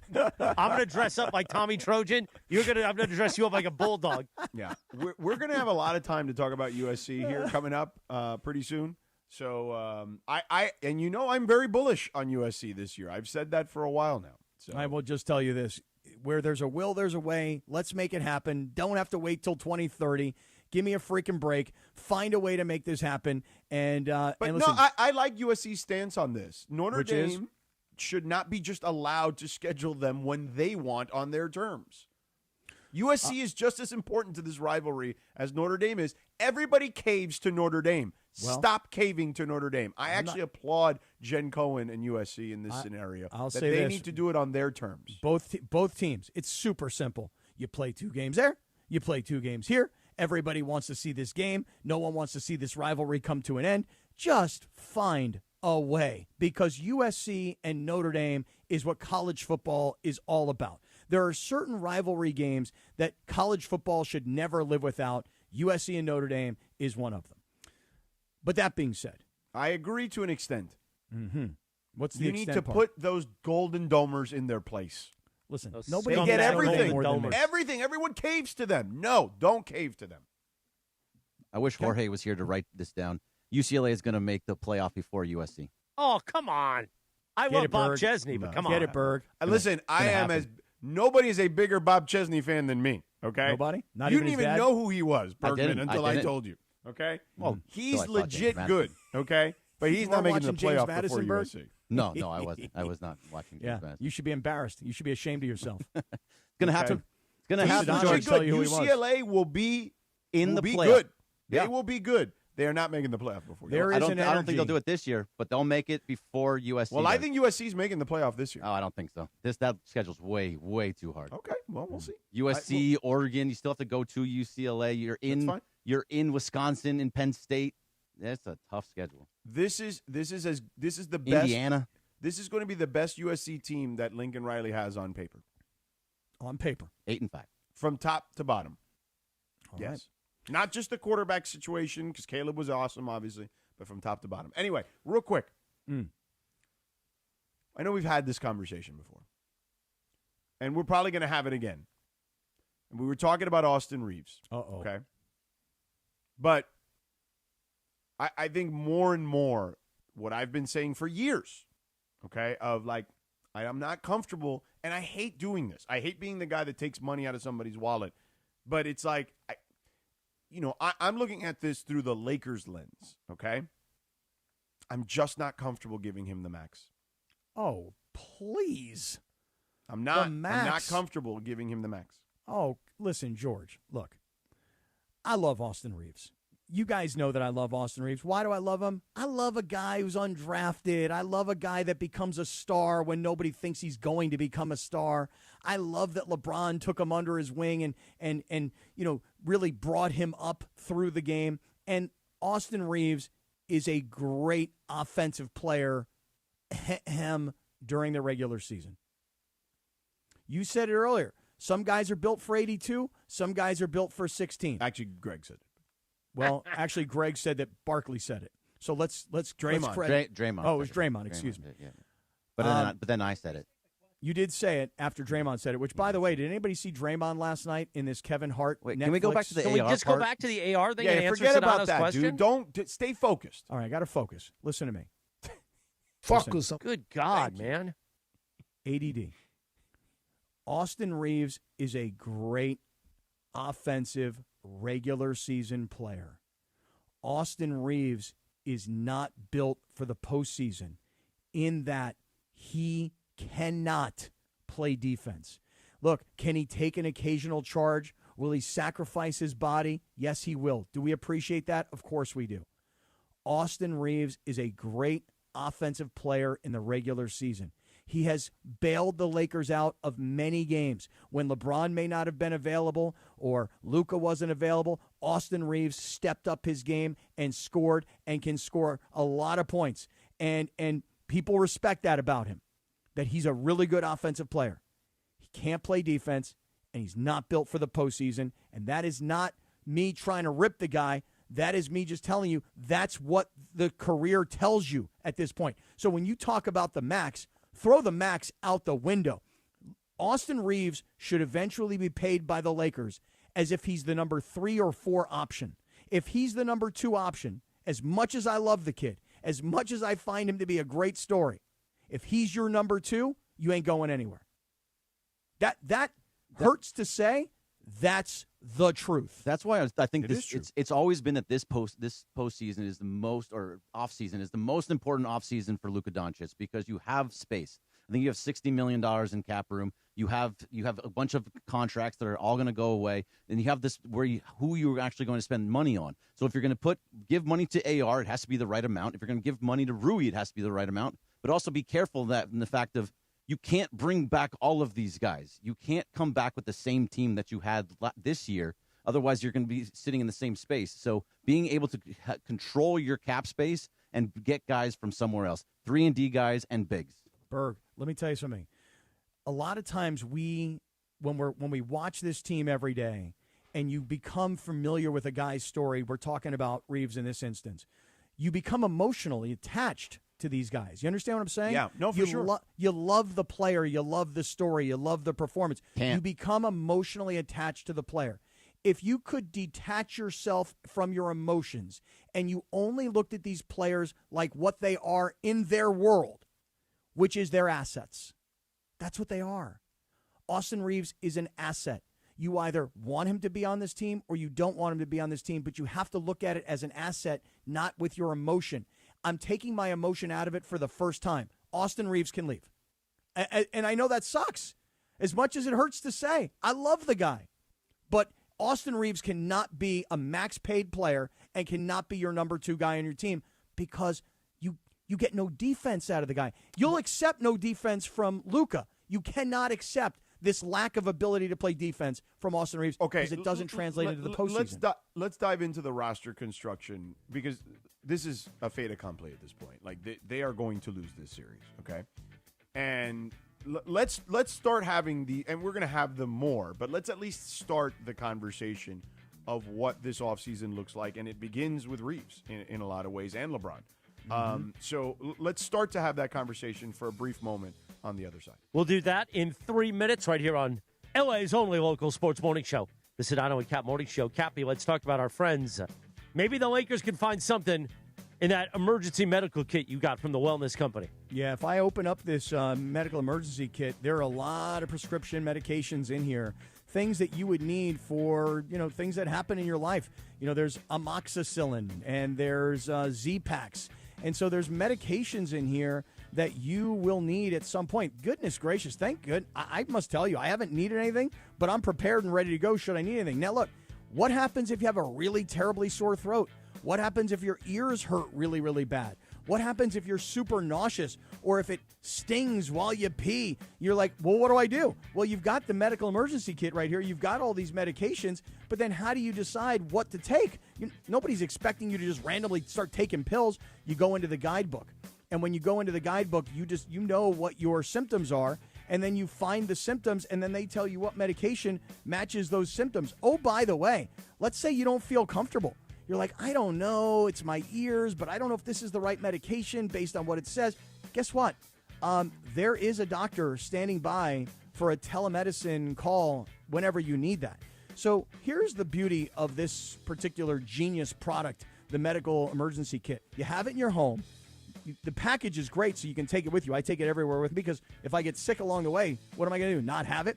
And then if you've got kids in school or you've got kids this summer going off to camp, okay, you must send your child with a medical emergency kit. We're going to save you $45 right now. Use our promo code 710. Here's the website, urgentcarekit.com/710, urgentcarekit.com/710. And if you use our promo code 710, you're saving $45. Every home should have at least one medical emergency kit. Thank you, Cappy. 8:26 on a Monday. As we react, we will talk Austin Reeves. What's the future? We're going to do that in 3 minutes from right now on the Sedano and Kap Morning Show on ESPN LA. The Sedano and Kap Morning Show. We'd like to thank our founding partner, LAX, Los Angeles International Airport, where change is in the air. Learn more at lawa.org/ESPN. This is the Sedano and Kap Morning Show. Hey everybody, it's Cap. I'm here with Angie from Angelica's Insurance. Every team needs a strong defense, and when it comes to protecting what matters most, they've got you covered. That's right. From auto and home to renters, business, and life insurance, we built a game plan tailored just for you. And if life throws a penalty your way, like a DUI, for example, we got you. We specialize in DUIs, SR22 coverage, getting you back on the road fast and affordably. Visit angelicas-ins.com or call 1-888-717-0773 for your free quote today. Not sure what to do this week?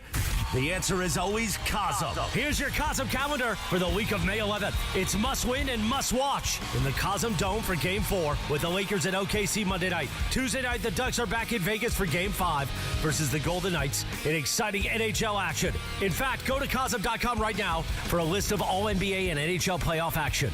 And while you're there, there's still great seats in the Dome for week 2 of Harry Potter and the Sorcerer's Stone, as you've never seen it before on a massive 87-foot wraparound LED display. Come be part of all the fun and magic at Hogsworth at Cosm. On Saturday, there's Chelsea versus Manchester City early Saturday morning, and there's a Premier League watch party early Sunday morning. Cosm also has incredible food options and bars on every level to ensure you have a great time. Visit Cosm.com right now for the full lineup of sports, movies, and events. That's Cosm.com, and that's your Cosm calendar for this week. That's your Cosm calendar. Hey guys, it's Sedano. Next time you're at my home away from home, LAX, look up. You'll see the future of travel in action. It's the all-electric Skylink train. It's now testing, and trust me, this is a game changer.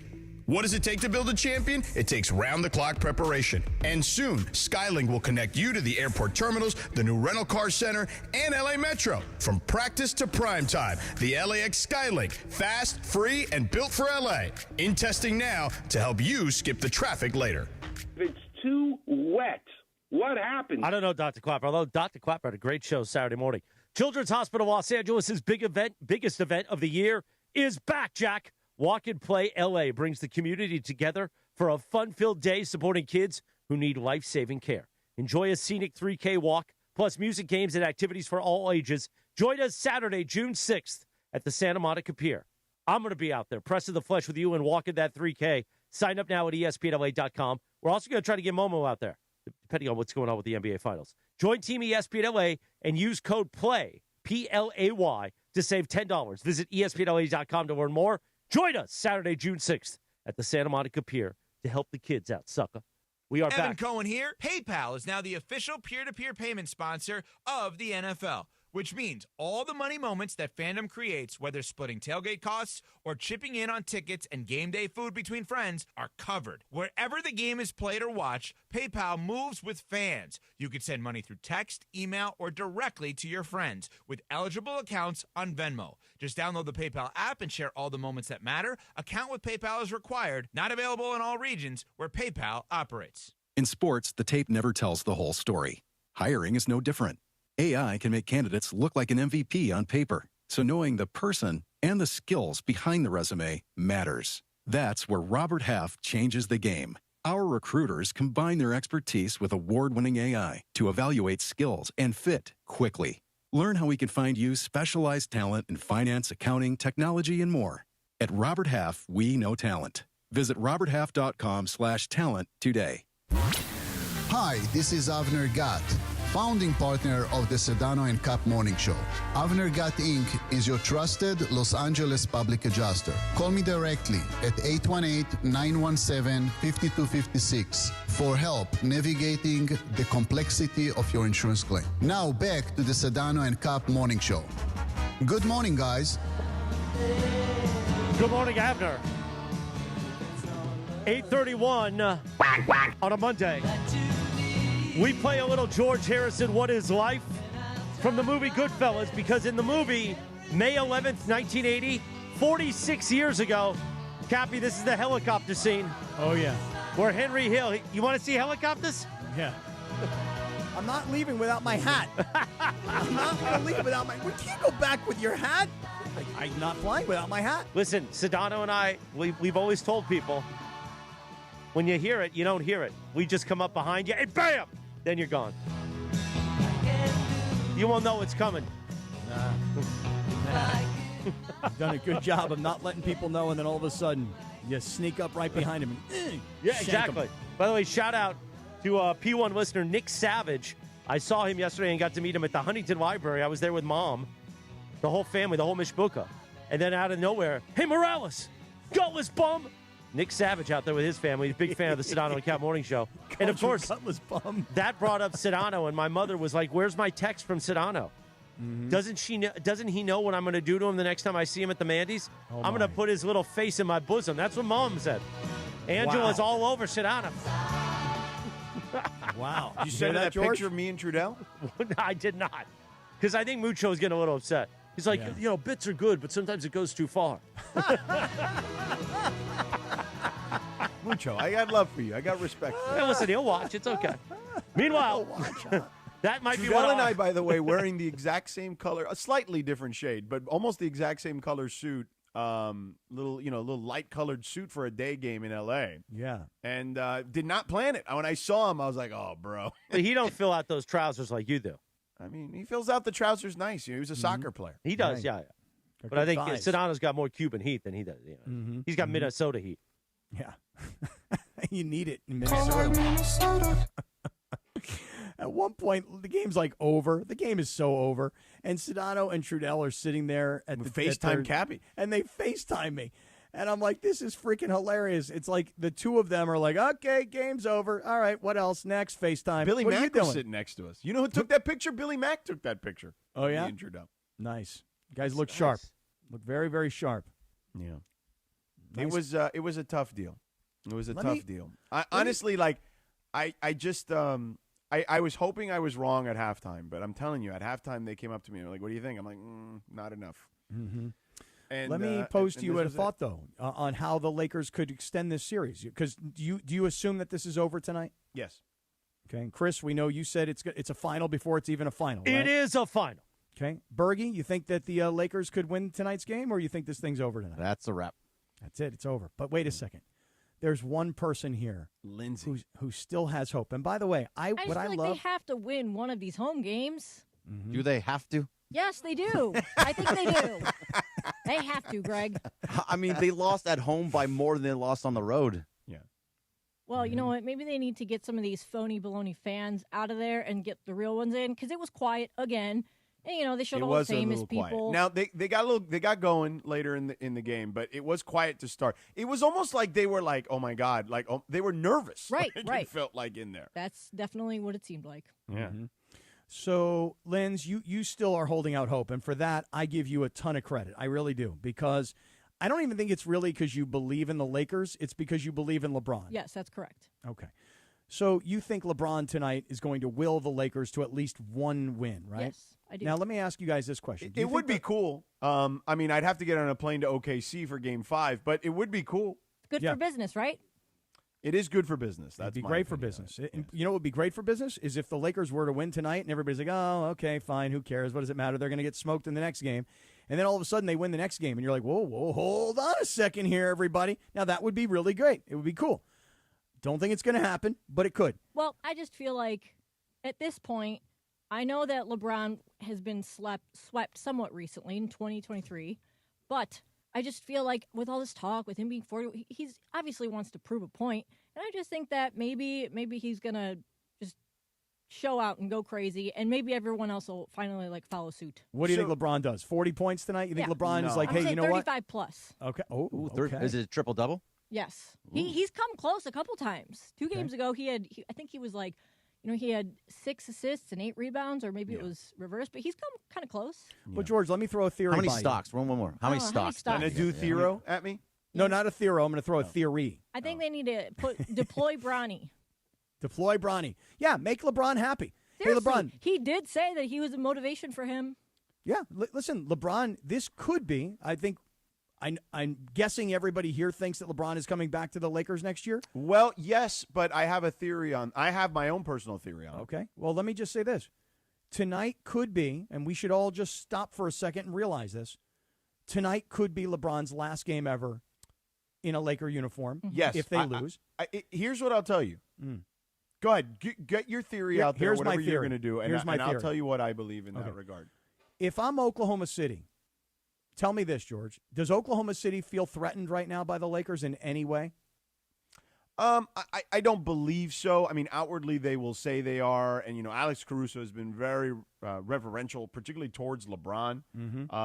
He's because of the relationship. Unless it's in game, but he's talked about, look, LeBron is still capable of being the best player on the floor every single night. Like it's still LeBron James. Like we have to respect that, and he, to Lindsay's point, he can summon things that most human beings cannot summon at this stage of their career. I like that.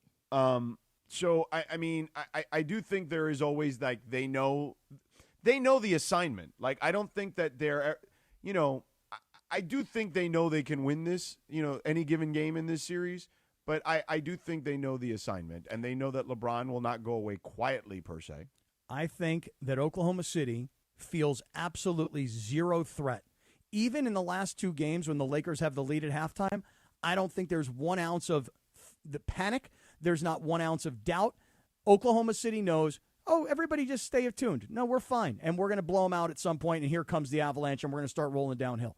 Now, if you're the Lakers, do you actually want to get on a plane and fly back to Oklahoma City knowing that you really are completely outclassed? Yes, you do not. I think they do. I think they would rather win a game than get embarrassed. Okay. Don't you yes, think I they agree all with want to Lindsay. avoid the sweep? Nobody wants Okay. to get swept. That's embarrassing. So I think if you're Oklahoma City tonight, you laugh at the Lakers and you go, let's give them one.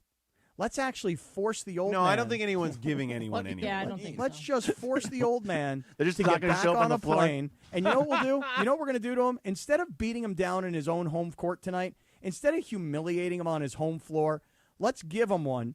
And then let's force him to fly back to our place, and we'll beat him by 45 later in the week, just for the fun of it. Can we hear Sedano's theory? Yeah, let me hear the theory. Well, you don't like my theory, huh, Bergie? No, you don't like.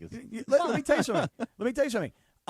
You have to ask yourself this question: do you want to win on your home floor? Because we can do that. Well, do you want to win on the opponent's floor? We can do that. You could say Or- like maybe they take their foot off the gas a little bit because of that, but I don't think anyone's going to try any less. Well, that's what you got to do. Is you got to hope that they take their foot off the gas, just the same way the Lakers took their foot off the gas in Game 4 against Houston. You got to hope that tonight Oklahoma City is willing to take their foot off the gas, and the Lakers get forced to go fly back to Oklahoma City, where they're going to get pounded by those guys there then. So, look, can the Lakers win tonight? There's nothing that shows me any evidence in the previous 7 games of this year that tells me that they can, other than one thing, which is Oklahoma City going, you know what? Let's go home and we'll win it at home. Let these guys fly back to our place and we'll actually win it at home. That's the only way that the Lakers can win this thing tonight. Everybody marinate on that. Oh, it's been 90 minutes. Bergman just said that you've been teasing this. Right. It's worth the wait, baby. Beginning. Well, I don't know that I would call it 90 minutes of a tease, but I would just say this. Oklahoma City might say, you know what? Screw these guys. Let's bring them back to our place and we'll pound them at our place. I don't think they're trying to do that. No, because they're professionals, and they'd rather get it over with and go home and rest and be get rested. ready. Right? That's right. And get That's right. Jalen Williams back in practice and all that stuff. They're going to be waiting a long time, huh? Well, because the series, the Spurs it's going Timberwolves 7. series is now is now a real series, and Wemby may get suspended for the next game. I mean, that is think a so? real possibility. Yeah. Really? Wow. What do you mean, really? Did you see what he did? He I elbowed him in did. the face. I did. In but the throat, not I even know, in the but- face. But I kind of feel like he's such a big star to the league, and they're really. It is you know, on the table. I don't think there's any question that he could be suspended. You I don't think know he's- if he will. I don't But think it he is will be. absolutely on the table. Yeah, I don't think he'll be suspended. But yes, should it be out there? Should it be something that is under consideration? Absolutely. By the way, it's interesting how the Lakers complain about the officiating and how San Antonio complains about how really, you know, Wemby's getting attacked and beaten up. He and is. hit and And- smacked on every play. Right. He is, and he reacted immaturely to it in that scenario. That's what Mhm. happened. The Timberwolves raised the level of physicality on him in a way that frustrated him, and he acted immaturely in that scenario.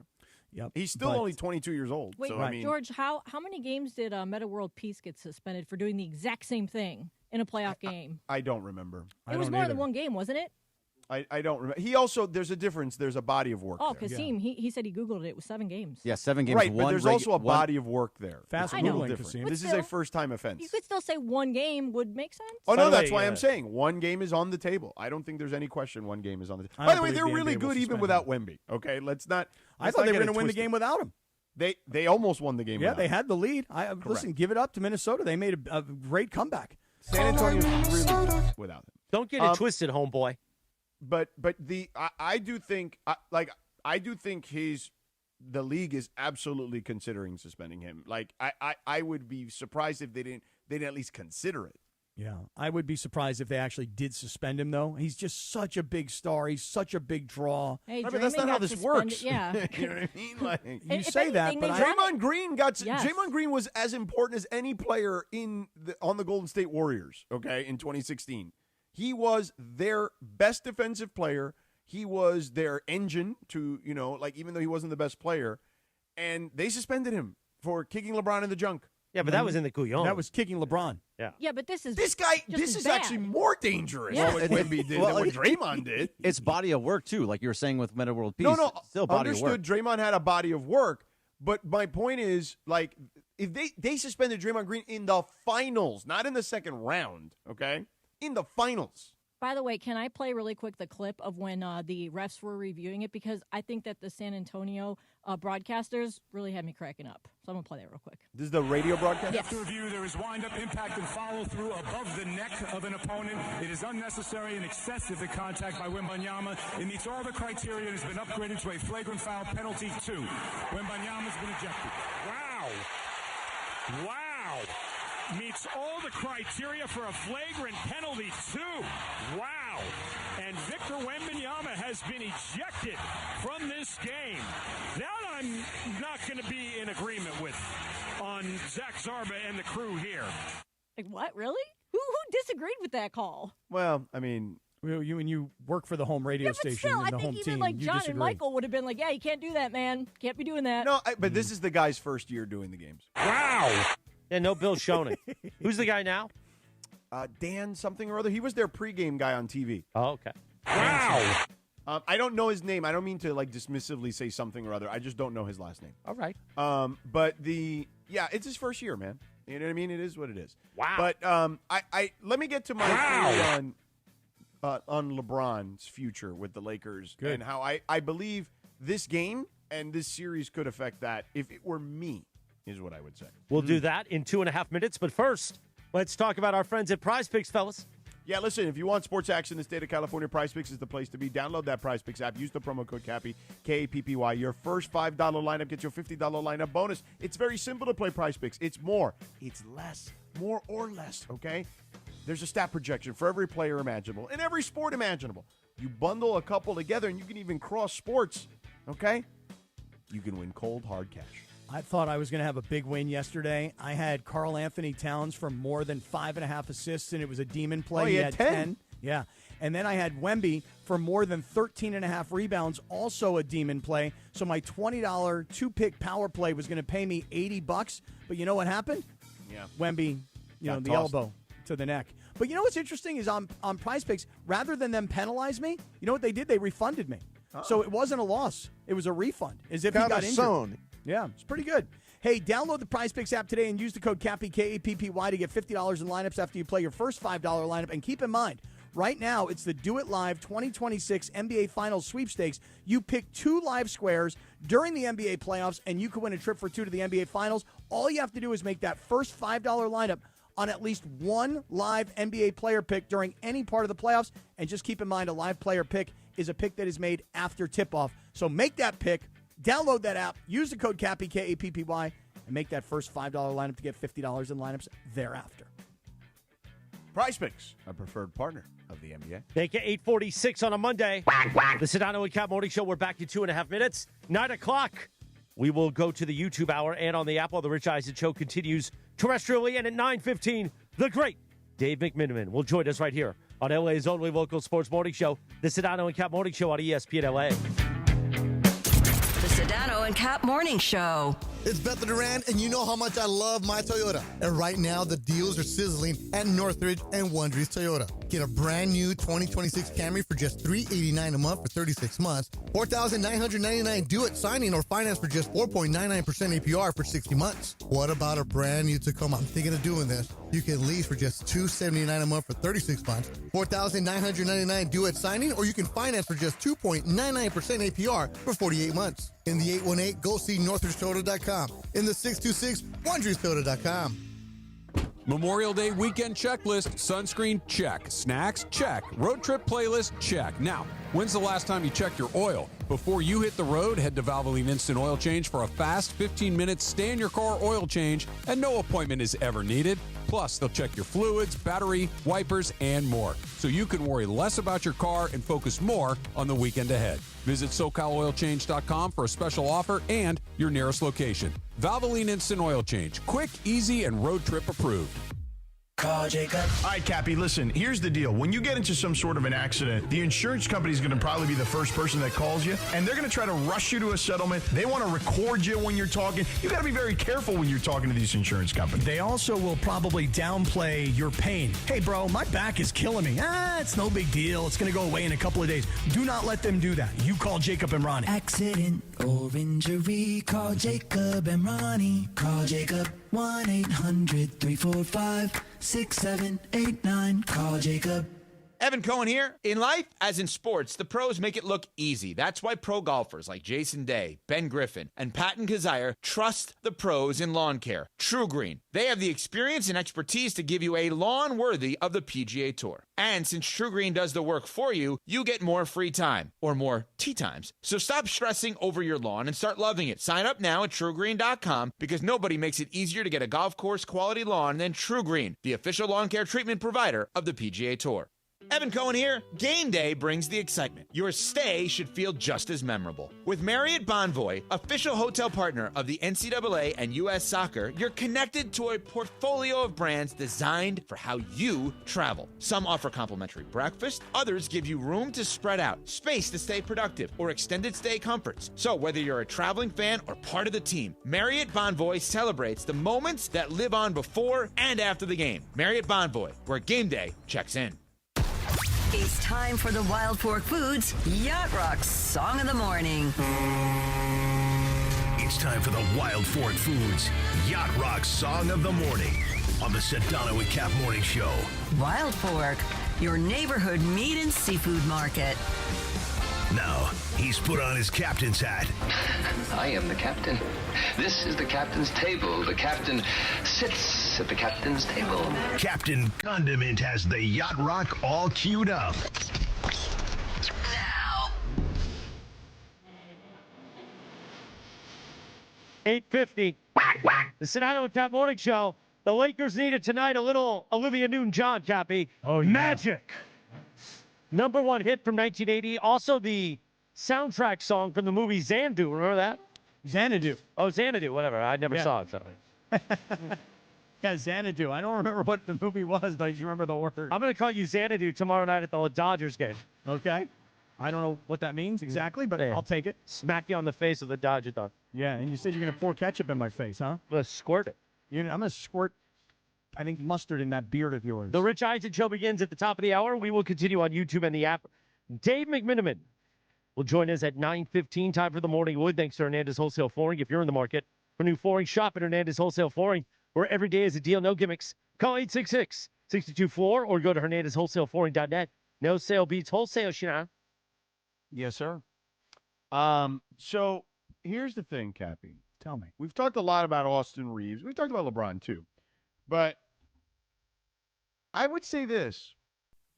If I'm LeBron, there's been a lot of chatter, and I'd love to get, and maybe Dave doesn't have a grip on this just yet because we're still in the midst of a series. So it's an unfair question to ask. Ask Dave. Dave will tell you. But I'm a believer. If it were me, this is not like what I think LeBron will actually do, that I'm looking around and I'm saying to myself, everyone wants me to take a pay cut for Austin. I'm still better than him. Like, why should I be taking the pay cut? Preach it, George. Like, why should I be taking the pay cut? Like, give me the short deal for what my value is and give him the deal that you think you need to give him.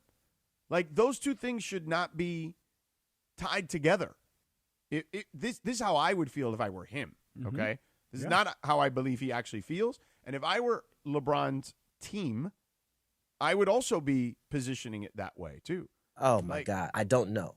I would agree with that. LeBron is still the better player.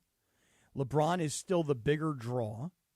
And LeBron has a much better chance of helping you win than Austin Reeves does. And that is an unfortunate thing to be saying. I can't believe you just said that, Cap. No, it's all true. But here, you want to know the next part of it, though? Everything you said is right, George. If I'm in LeBron's shoes, why am I being asked to take such a big pay cut? Oh, because you guys know that I've been playing for 23 years? You guys know that I'm a billionaire? You guys know that I've got a lot of business outside of basketball that makes me a lot of money? So therefore, I don't need the money? And that's why I should be the one who takes the pay cut? Because I don't need the money? Oh, no, but LeBron, it's not that. It's just that we know how much you love playing with Bronny, and we know how much you love living in L.A., and we know how comfortable your life is. So can't you just do right by us? Can't you help us by taking this massive pay cut? Yeah, I could, but why would I? To get Austin paid? Well, I would ask this question to the Lakers. How does that help you achieve a championship? Because we're watching Austin Reeves now in the postseason again, and it's just not good. And again, I'm trying to disassociate myself with my appreciation for the story that is Austin Reeves versus the asset that he is, because I can't be emotional about it. It's got to be business. I'm with you. I would not take this massive pay cut if I were him to accommodate somebody else. Right. I don't think I don't think he needs to. And that's a tough spot for the Lakers. It is a challenging position for him because it's not like he can go in free agency somewhere. Like there's not like teams that there's no good teams. I guess you could do a sign and trade in that scenario. But I don't know the dynamics of how that works. Maybe someone like Dave would know better. And again, I don't want to bog him down. Necessarily on something that is a hypothetical and he may not have an answer to, but we could, I'm sure he'd be okay having a back and forth about it. So I just feel bad putting him in a tough spot like that. So Sedano, but he's making $52 million this year. We're talking about you don't want to take pay cut. Are you saying give him $50 million? Like obviously not exact numbers, but around he needs to be. He deserves to be paid more than Austin.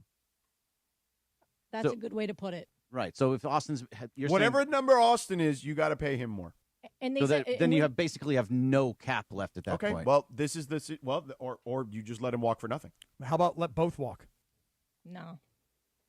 Well, here's the thing. Listen, I mean, it's a conversation. The conversation has to be this: are we in the entertainment business? Yes. Are we in the business of winning championships? I would say questionable. If you are in the business of winning championships, you have to look at Oklahoma City and San Antonio, and you have to project the next 5 years. Is LeBron part of the next 5 years? My answer is not likely. Is Austin Reeves part of the next 5 years? My answer is should not be, unless he's your number 3 or 4 option. If Austin Reeves is your number 2 and is paid the max contract, then you are not serious about winning a championship. So when we had Tim McMahon on, remember, Cappy, just last week, right? So he was saying max out Austin Reeves and give LeBron basically nothing, like $15, $20 million. No, I completely disagree with that. Austin Reeves does not deserve a max play. Okay, I shouldn't say that. Hold on, I take that back. I don't want to use the word deserve. If I were in the Lakers' shoes, I don't believe Austin Reeves is a max player. You have to understand how punitive this salary system is in the NBA.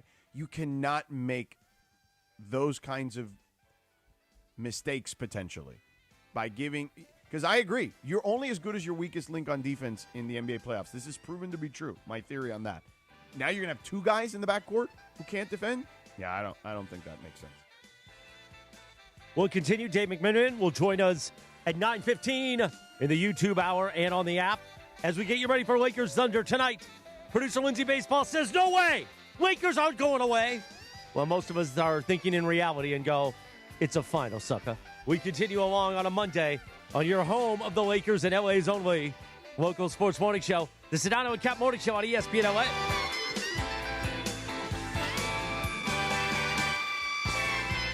The Sedano and Kap Morning Show. 10th Inning Productions presents the LA Card Expo on May 16th and 17th at the Warner Center Marriott in Woodland Hills. Sports cards, Pokemon, memorabilia, autographs, TCG, Funko, and more. Baseball legend Steve Garvey will be appearing on Saturday, with legendary Bash Brothers Jose Canseco appearing on Sunday. For tickets and info, go to lacardexpo.com. Vendor tables are sold out. It's the LA Card Expo Saturday and Sunday, May 16th and 17th at Warner Center Marriott in Woodland Hills. Visit lacardexpo.com. Hey guys, it's Sedano. Next time you're at my home away from home, LAX, look up. You'll see the future of travel in action. It's the all-electric Skylink train. It's now testing, and trust me, this is a game changer. What does it take to build a champion? It takes round-the-clock preparation. And soon, Skylink will connect you to the airport terminals, the new rental car center, and LA Metro. From practice to prime time, the LAX Skylink. Fast, free, and built for LA. In testing now to help you skip the traffic later. Hey, LA County, it's time to vote. Return your ballot early at any official ballot drop box. Visit plan.lavote.gov to make your voting plan today. That's plan.lavote.gov. Brought to you by the Los Angeles County Registrar. Hyundai gives you America's best warranty on every new vehicle. It includes a 10-year, 100,000-mile powertrain limited warranty, plus 24/7 roadside assistance. That's peace of mind from Hyundai. And these days, that's priceless. Get 0% APR for 60 months, plus 0 payments for 90 days on the Hyundai Tucson. See your SoCal Hyundai dealer. Offers end June 1st. Call 714-568-7676 for details. Looking for a vodka with standards? Blue Ice delivers. American-made from Idaho potatoes, gluten-free, non-GMO, and only 64 calories an ounce. Enjoy the classic Huckleberry with lemonade or award-winning double espresso. Blue Ice vodka, premium taste, nothing extra. Harry Douglas here. PayPal is now the official peer-to-peer payment sponsor of the NFL, which means all the money moments that fandom creates, whether splitting tailgate costs or chipping in on tickets and game day food between friends, are covered. Wherever the game is played or watched, PayPal moves with fans. You can send money through text, email, or directly to friends with eligible accounts on Venmo. Just download the PayPal app and share all the moments that matter. Account with PayPal is required. Not available in all regions where PayPal operates. When you're vacationing in your RV, there are some things you can always count on. Laying out on a hammock, waking up to birds chirping, and board games with the family. What? It's not cheating. Frank, you're scaring the kids. Oh, come on, guys. We're having fun. It's family time. With Progressive, your RV is protected 24/7, so you're prepared for whatever you don't see coming. Technically, it's a loophole. It's a children's board game. You're a grown man, Frank. Progressive Casualty Insurance Company and affiliates, not available in D.C. Hi, this is Sean McVay of your LA Rams. The Rams play here. KSPN, Los Angeles. 710 ESPN. A good karma brands radio station. The Sedano and Kap Morning Show is on the air. Kleba caught it and then threw it away. Here comes Caruso. Driving down the middle. Got it wide open. Jared McCain for three. Hit it again. McCain hasn't missed a three all series, it seems like. 36-31 Thunder. The biggest show in ESPN LA history. LA's only local sports morning show. All right, they're going to dribble it out. 5 seconds remaining. And they're going to win 131-108. And on Monday night, the Thunder are going to have an opportunity to sweep the Lakers. Did you have me on your show to berate me? Is that what you're doing now? Scott Kaplan, eat a fat one, bro. Thank you for letting me share in your aura. How do you say his name? Asminger? Asminger. On 710 ESPN. The all-new ESPN LA app. And on YouTube at ESPN Los Angeles. Give me a freaking break. We're bigger than U.S. Steel. What a catch by the tight end! Yes. Right now. Wow, that's crazy. Well, you want to woo-woo? I've danced with the devil. It is smooth, baby. Yeah. Free mahi, free mahi. Everything needs to be Dodger-related addressed to Bergie. Ding, da, da, ding, ding, da, da, bum. 9:01, good morning. The Sedano Kap Morning Show. On a Monday, May 11th, 2026. Yeah. What could be D-Day for the Los Angeles Lakers. Tonight, Game 4 here at Crypto.com Arena. A late game, 7:30 tip-off. Late. After the game, react with Beto on the post-game show. Cappy, will you call in? Absolutely. Be my pleasure. Love talking to Beto on Saturday night. Then he told me, get out of here. Go have dinner with your girlfriend. Get lost, will you? I called him live from a dinner, right at the dinner table. People are like, what's this guy doing, this Schivosa? It's like, I got to go on with Beto, Jack. Yeah, where were you? It's Schivoso. This amazing Italian restaurant in South Pasadena, and I can't think of the name, but it was incredible. Some of the best Italian food I've ever had. A long time. I love South Pasadena. I have not spent a lot of time in South Pass, and it was beautiful. Amazing. Yeah, it's a beautiful neighborhood. No question. Rooftop, this Italian restaurant. They had live music. Oh, it's great. Nice. You know, when I first moved to LA, I used to live in Pass, and we used to go there to South Pass, obviously very regularly, but and Old Town, obviously, all that. I love that area. It's a great area. I only really go there when I'm going to Santa Anita for some racing, and then I'll stay in Pasadena. I don't know. I like that Old Town area. It's very nice, but I don't know it that well either. Only go up there a couple times a year. Depends on the big races at Santa Anita. That will determine. my appearance in Pasadena. Mm-hmm. I'll tell you this, though, George. Dave McMiniman will join us shortly, but you brought up something at the end of the terrestrial radio hour about paying LeBron James and not paying Austin Reeves, or paying LeBron more because he's better. Not because he deserves it or he's earned it or his number of years or his years as a Laker or the championship that he brought to the Lakers. None of that. LeBron James, if we're being just completely objective, LeBron James today at 41 years old is a better all-around basketball player than Austin Reeves is at, how old is Austin? 27, maybe? Something like that? I believe so. Ish, right? Yep, 27. 27. LeBron at 41 is a better all-around basketball player than Austin Reeves. Therefore, why would you pay one guy more than the other guy? Oh, here's why. Because Austin Reeves is part of the long-term future of the Lakers, so you got to sign him and pay him and keep him. LeBron James is part of the short-term future of the Lakers, which, by the way, the short-term future of the Lakers could be tonight. And therefore, you don't want to pay LeBron James what a player of his caliber should get paid, because you're thinking and you're really hoping that he's going to be good to you organizationally and say, hey, thank you guys. Thank you for having me. Thank you for winning a championship. Thank you for hiring the coach I wanted. Thank you for signing or, drafting my son. This has been the greatest thing ever. I'll take less. And really, when you think about money and you think about the difference between $50 million and $20 million, that's an awful lot of money to us. But we all have this perception that to LeBron it's not. And it is. Oh, it is. It is. Even LeBron James, at 41 years old and having already achieved status as a billionaire, the difference between $50 million and $20 million is not just the $30 million. It's the insult. Wait, I have to take a massive pay cut to accommodate a player that I'm better than. And you guys think that I should just do that for you because I'm just a good guy? It doesn't make a lot of financial sense if I'm in LeBron's shoes. Why am I going to train all off season? Why am I going to put my body through this again? Why am I going to come back and put more wear and tear on this body? I got championships. I've got rings. I've got $1 billion. I've got my legacy sealed in basketball history.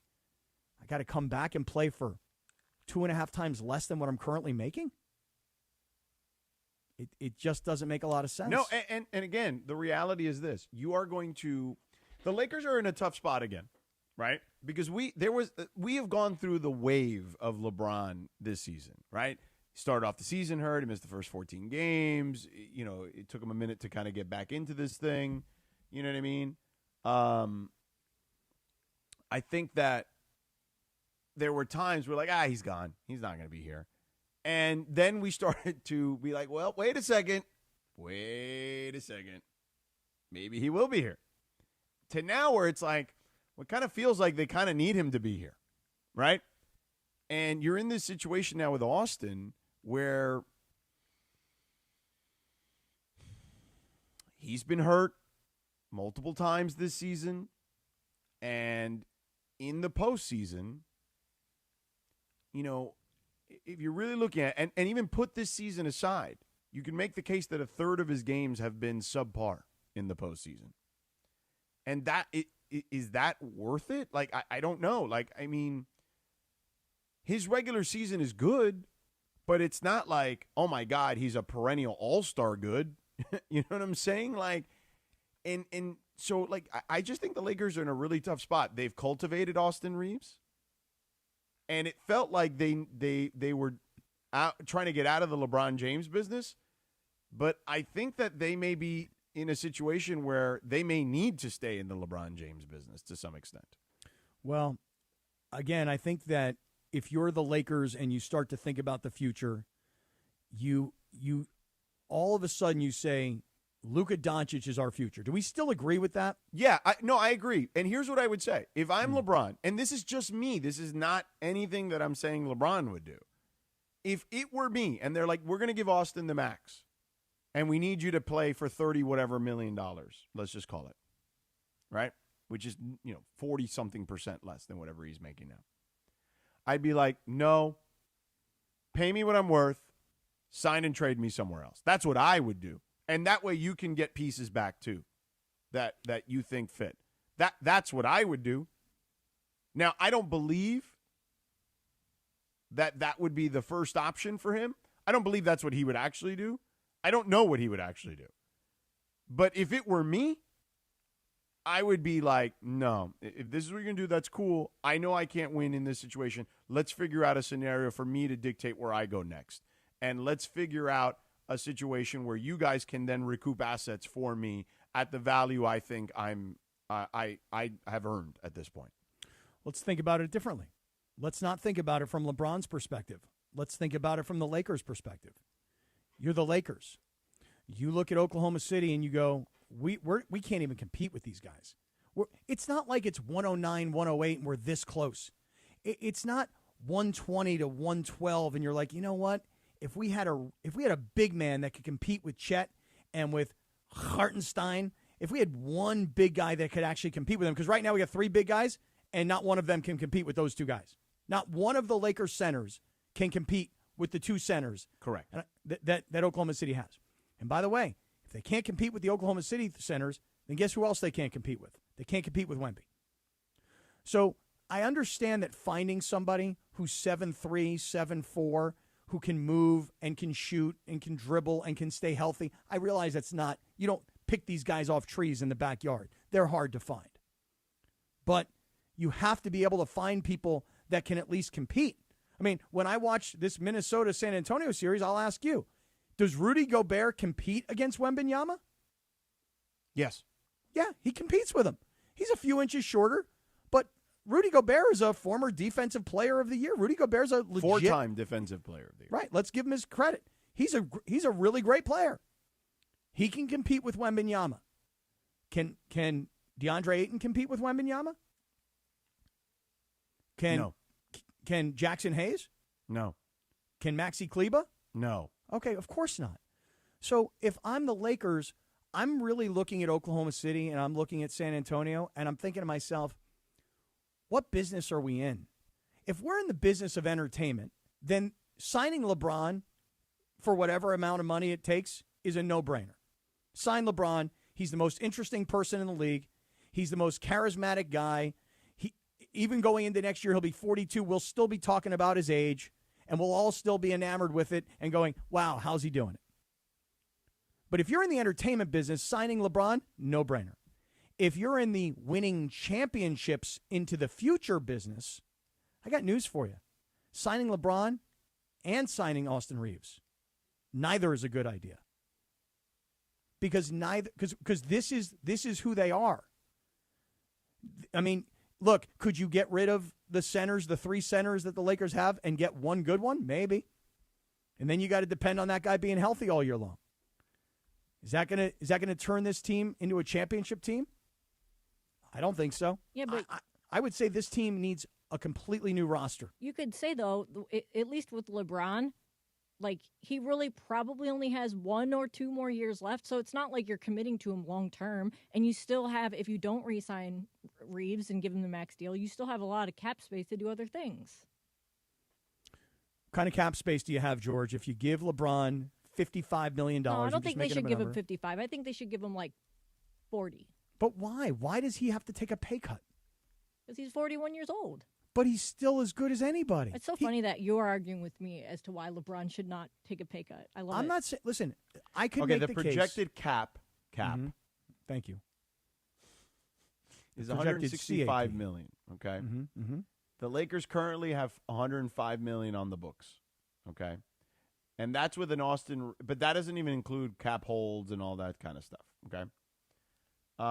That's with Austin Reeves is if he opts into, which he won't, $15 million or whatever it is. But the projected tax level is 201. The first apron is 209. So that's really the number you're working with. Okay.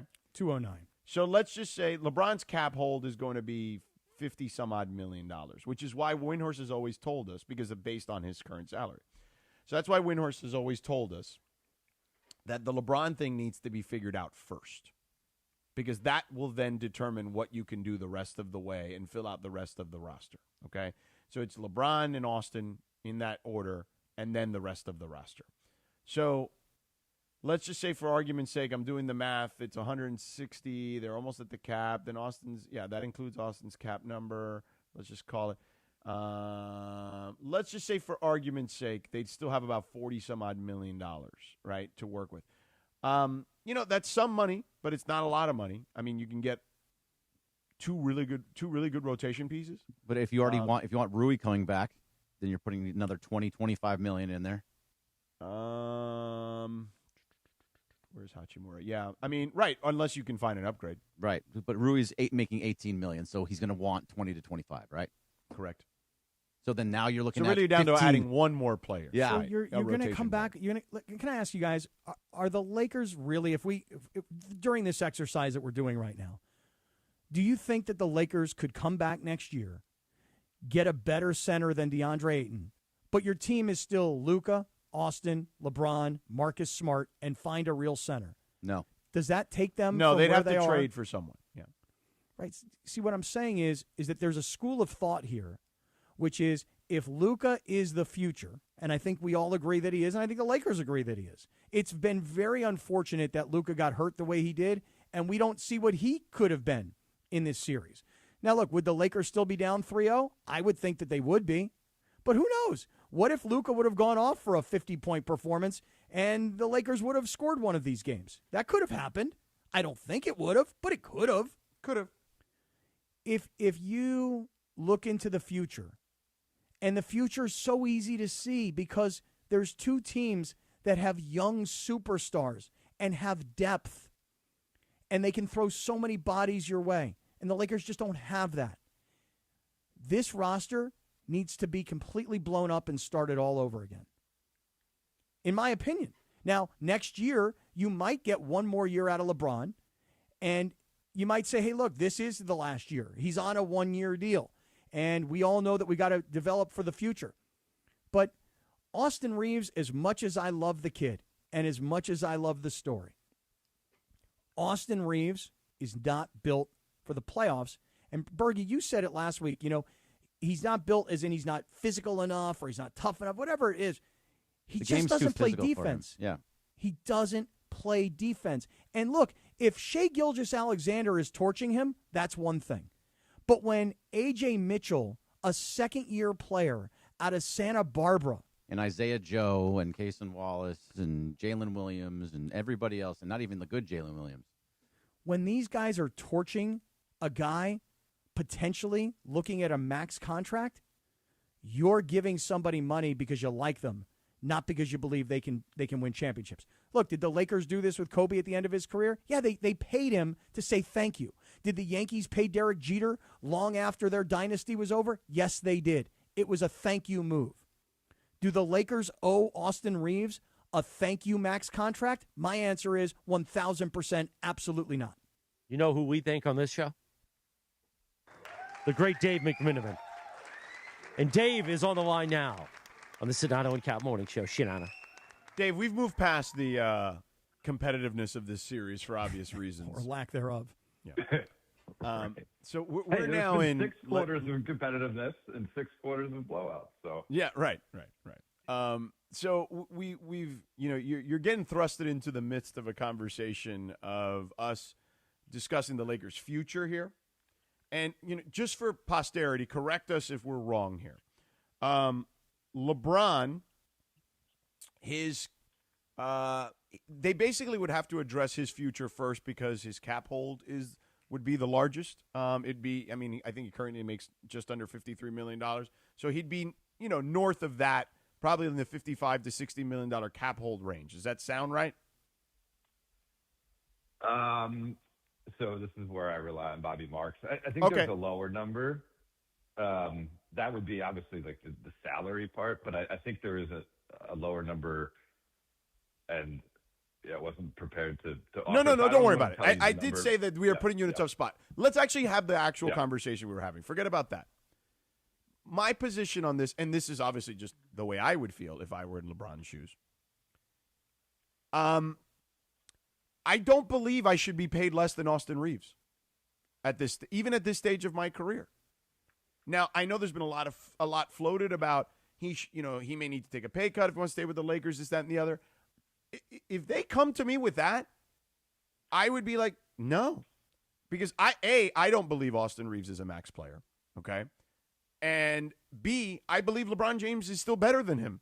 So if I were LeBron James and they came to me and said, hey, we're going to give Austin the max, we need you to take significantly less, I'd be like, no, I don't know if I'm on board with that. I don't think we have to make this a LeBron versus Austin issue because I really don't believe that's what it is. The question is, hey, LeBron, we need you to take a pay cut. And LeBron's question back should be why. And then the Lakers have to answer, we plan to do A, B, and C with that money. And it would be a better experience. It's the best experience you can have in year 24 is to play with us at X amount of dollars, because those Y amount of dollars that you leave on the table will be allowing us to make this team for you. And you're going to have as competitive a roster you played with since 2019, 2020. And we listened to Rich Paul's statement last year after you picked up your option and we didn't redo your deal, that the number one thing that matters to you at this stage of your career is compete for championships. And if you accept this dollar amount, we really believe that we have these plans for the roster in place that let's go for it. And we have a good coach that you respect and you've seen what he can do. And you saw that even with a flawed roster, we could go 16-2 in March, thanks to you. And let's do it. If it becomes an ego thing versus Austin, there's no way for that conversation to go. But this is where the Lakers front office, quite frankly, in my opinion, has to step up to the plate and present the vision, because you don't think there's going to be other teams out there, Golden State, presenting a vision to LeBron. I mean, they tried to trade for him a couple of years ago. And if LeBron walks for nothing, good luck replacing his value. Certainly, I'm just talking on the court. Good luck replacing his value on the court. And then we'll see what this team looks like with Luka and Austin and no LeBron James to lean on. Yeah, it's a tough spot to be in right now, Dave, because LeBron, like somebody like myself, I give him so much credit for what he has done this year, and it's not even that he's 41. I don't care. I think he's superhuman. So for me, his age is immaterial. But what he's been able to do this year, from being the number 3 to being re-elevated to the number 1, to essentially carrying this team to a playoff victory against Houston, I think LeBron James has turned a lot of people from critics or haters to people who really have a great appreciation for who he is. But the question really becomes, what is the future? Like, if you're trying to build a championship and you look at San Antonio and you look at Oklahoma City, can you do that with LeBron in only 1 year? What do you say to that? What's the future without him, though? What are the Lakers' better option than paying LeBron James? Mm-hmm. Tell me that. I guess from my perspective, it would be completely retooling and thinking about the future. That's not a great answer, but it's, hey, look, we've got Luka and he's going to be the centerpiece of our organization going forward. So is now the time to give up on a guy like LeBron who can still play, or to not pay an Austin Reeves who's good, but I think we're finding out in the playoffs he's probably not really a 2. He's more of a 3 or a 4. So should we just say, hey, Luka's our guy, and we'll just start building a roster around him and prepare for the longer-term future? So you would be willing to take a parallel move, or perhaps even a step backwards, for your guy who made the finals at 25 years old, disappointment in 26, doesn't even play in the playoffs in 27, and tell him, just be patient. It might be a couple of years before we get you back to contender status. We're going to let the best, I don't think that's flying either. Yep. One of the best players of all time walk out the door, and let us retool. It doesn't sound good. No, it doesn't sound good. I will admit it does not sound good. And by the way, you bring it up. You bring up a great point, which is, hey, look, this guy's been to the finals, but he was young. And then you make a trade, and then you give him a contract extension, and then he's just all of a sudden unavailable. I mean, he's obviously injured, but you're building around a young player who we didn't get the chance to see what he could have done. And so you're really putting all your eggs into the Luka basket based on the scenario we're talking about, which also doesn't sound great.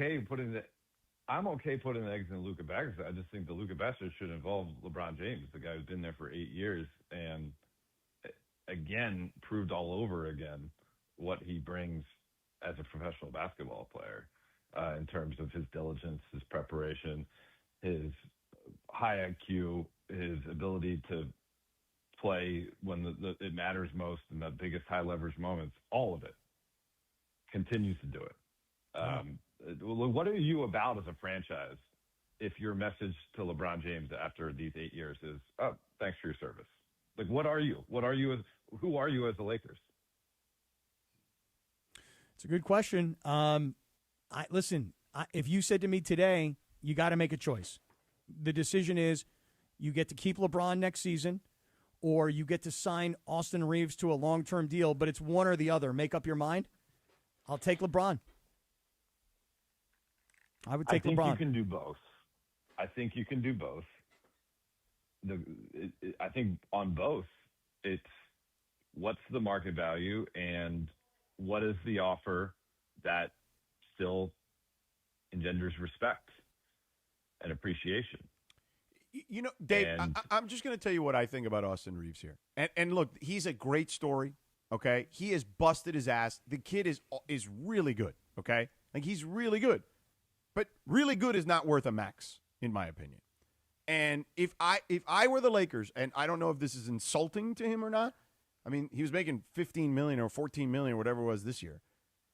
I think he's a $30 to $35 million player. If especially in today's NBA, with as punitive as this salary system is, you cannot overpay Austin Reeves, considering that a third of his playoff games, even before this season with the injury, have been what I would deem to be subpar, even offensively. Okay, where you're talking about him shooting under 40% in nearly a third of his games prior to that, in 29 appearances total. So, like, I just am not comfortable, if I were the Lakers, giving him more than that. Now, I don't know how his side would receive that, to your point, because you were going to say you have to kind of toe the line of being respectful in the offer. But I don't know, man. Like, I don't see him as some perennial all-star. Like, I don't see him as a guy, to Cappy's point, who can be your number two. He's not Kyrie Irving to Luka Doncic with Dallas a couple years ago. He's not that. I think that's a fair way to assess it, George. I think the question is, though, do you risk him walking?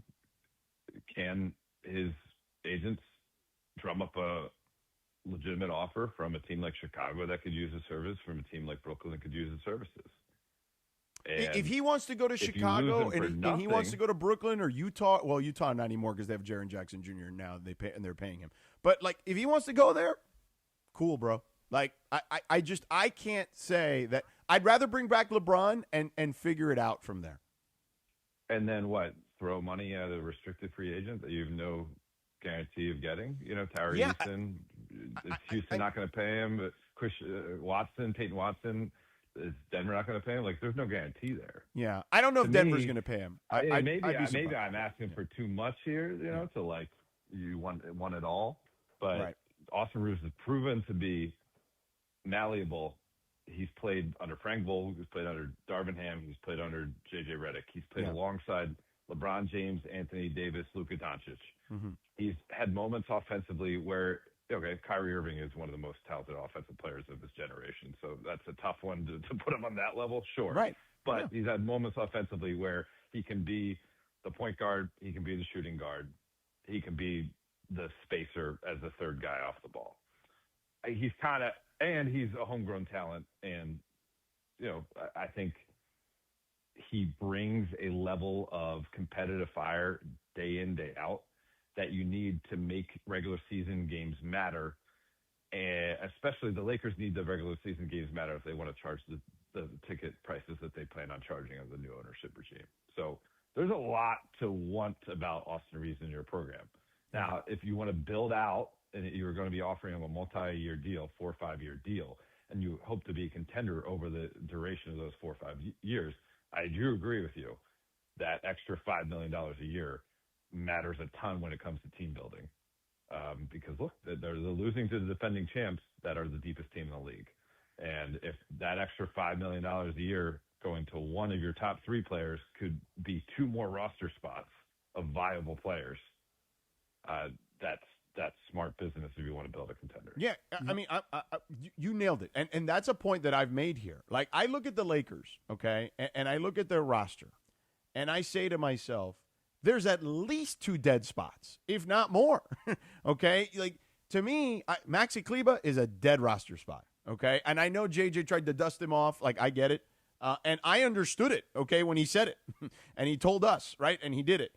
I understood that being a reality, okay? But that's a dead roster spot, okay? I think that Dalton Connect is a dead roster spot. Like, that's at least 2, and I could probably make the case that there's at least 1 more roster spot that could be that could be a dead roster spot, because Jake LaRavia, okay, he's a try-hard guy, okay? In the regular season, you need that kind of guy, okay? But in the postseason, we've now realized why he's on his 3rd team in 3 years is because everybody plays hard now, and he can't hang in this weight class. So, like, I just think that, to your point, they need at least 2 guys that I'm talking about, real rotation players to make up for those dead spots in the roster to compete with the likes of OKC and probably San Antonio moving forward. Right. And so the question mark is, you've clearly made it clear, and obviously, the guy's talent, I'm not saying it's a bad decision, but you've made it clear, to use a Rob Pelinka term, Luka Doncic is a stakeholder in this franchise right now. If you are to make Austin Reeves a stakeholder, then you would think maybe there's an understanding of the dollar amount and where it goes to making your life as a Laker better, because we're going to have a chance to have a more competitive roster top to bottom, and that's good for everybody. That would require a degree of trust from Austin's camp in the Lakers front office. And I think it's a similar conversation that we'll have to have with LeBron's camp in the Lakers front office. And do I think it's absurd for either side to trust the Lakers front office to figure it out? No, because there's been some really good moments. I mean, even look at this year's trade deadline. Beautiful trade with Atlanta to get Luke Kennard. Like, a beautiful trade. Like, the Lakers don't get out of the first round without Luke Kennard. But this is more than like one move. Like, this needs to be a vision of, here's what Laker basketball looks like for the next 5 years. And that's why this is like as consequential of a summer as I can recall in the LeBron era.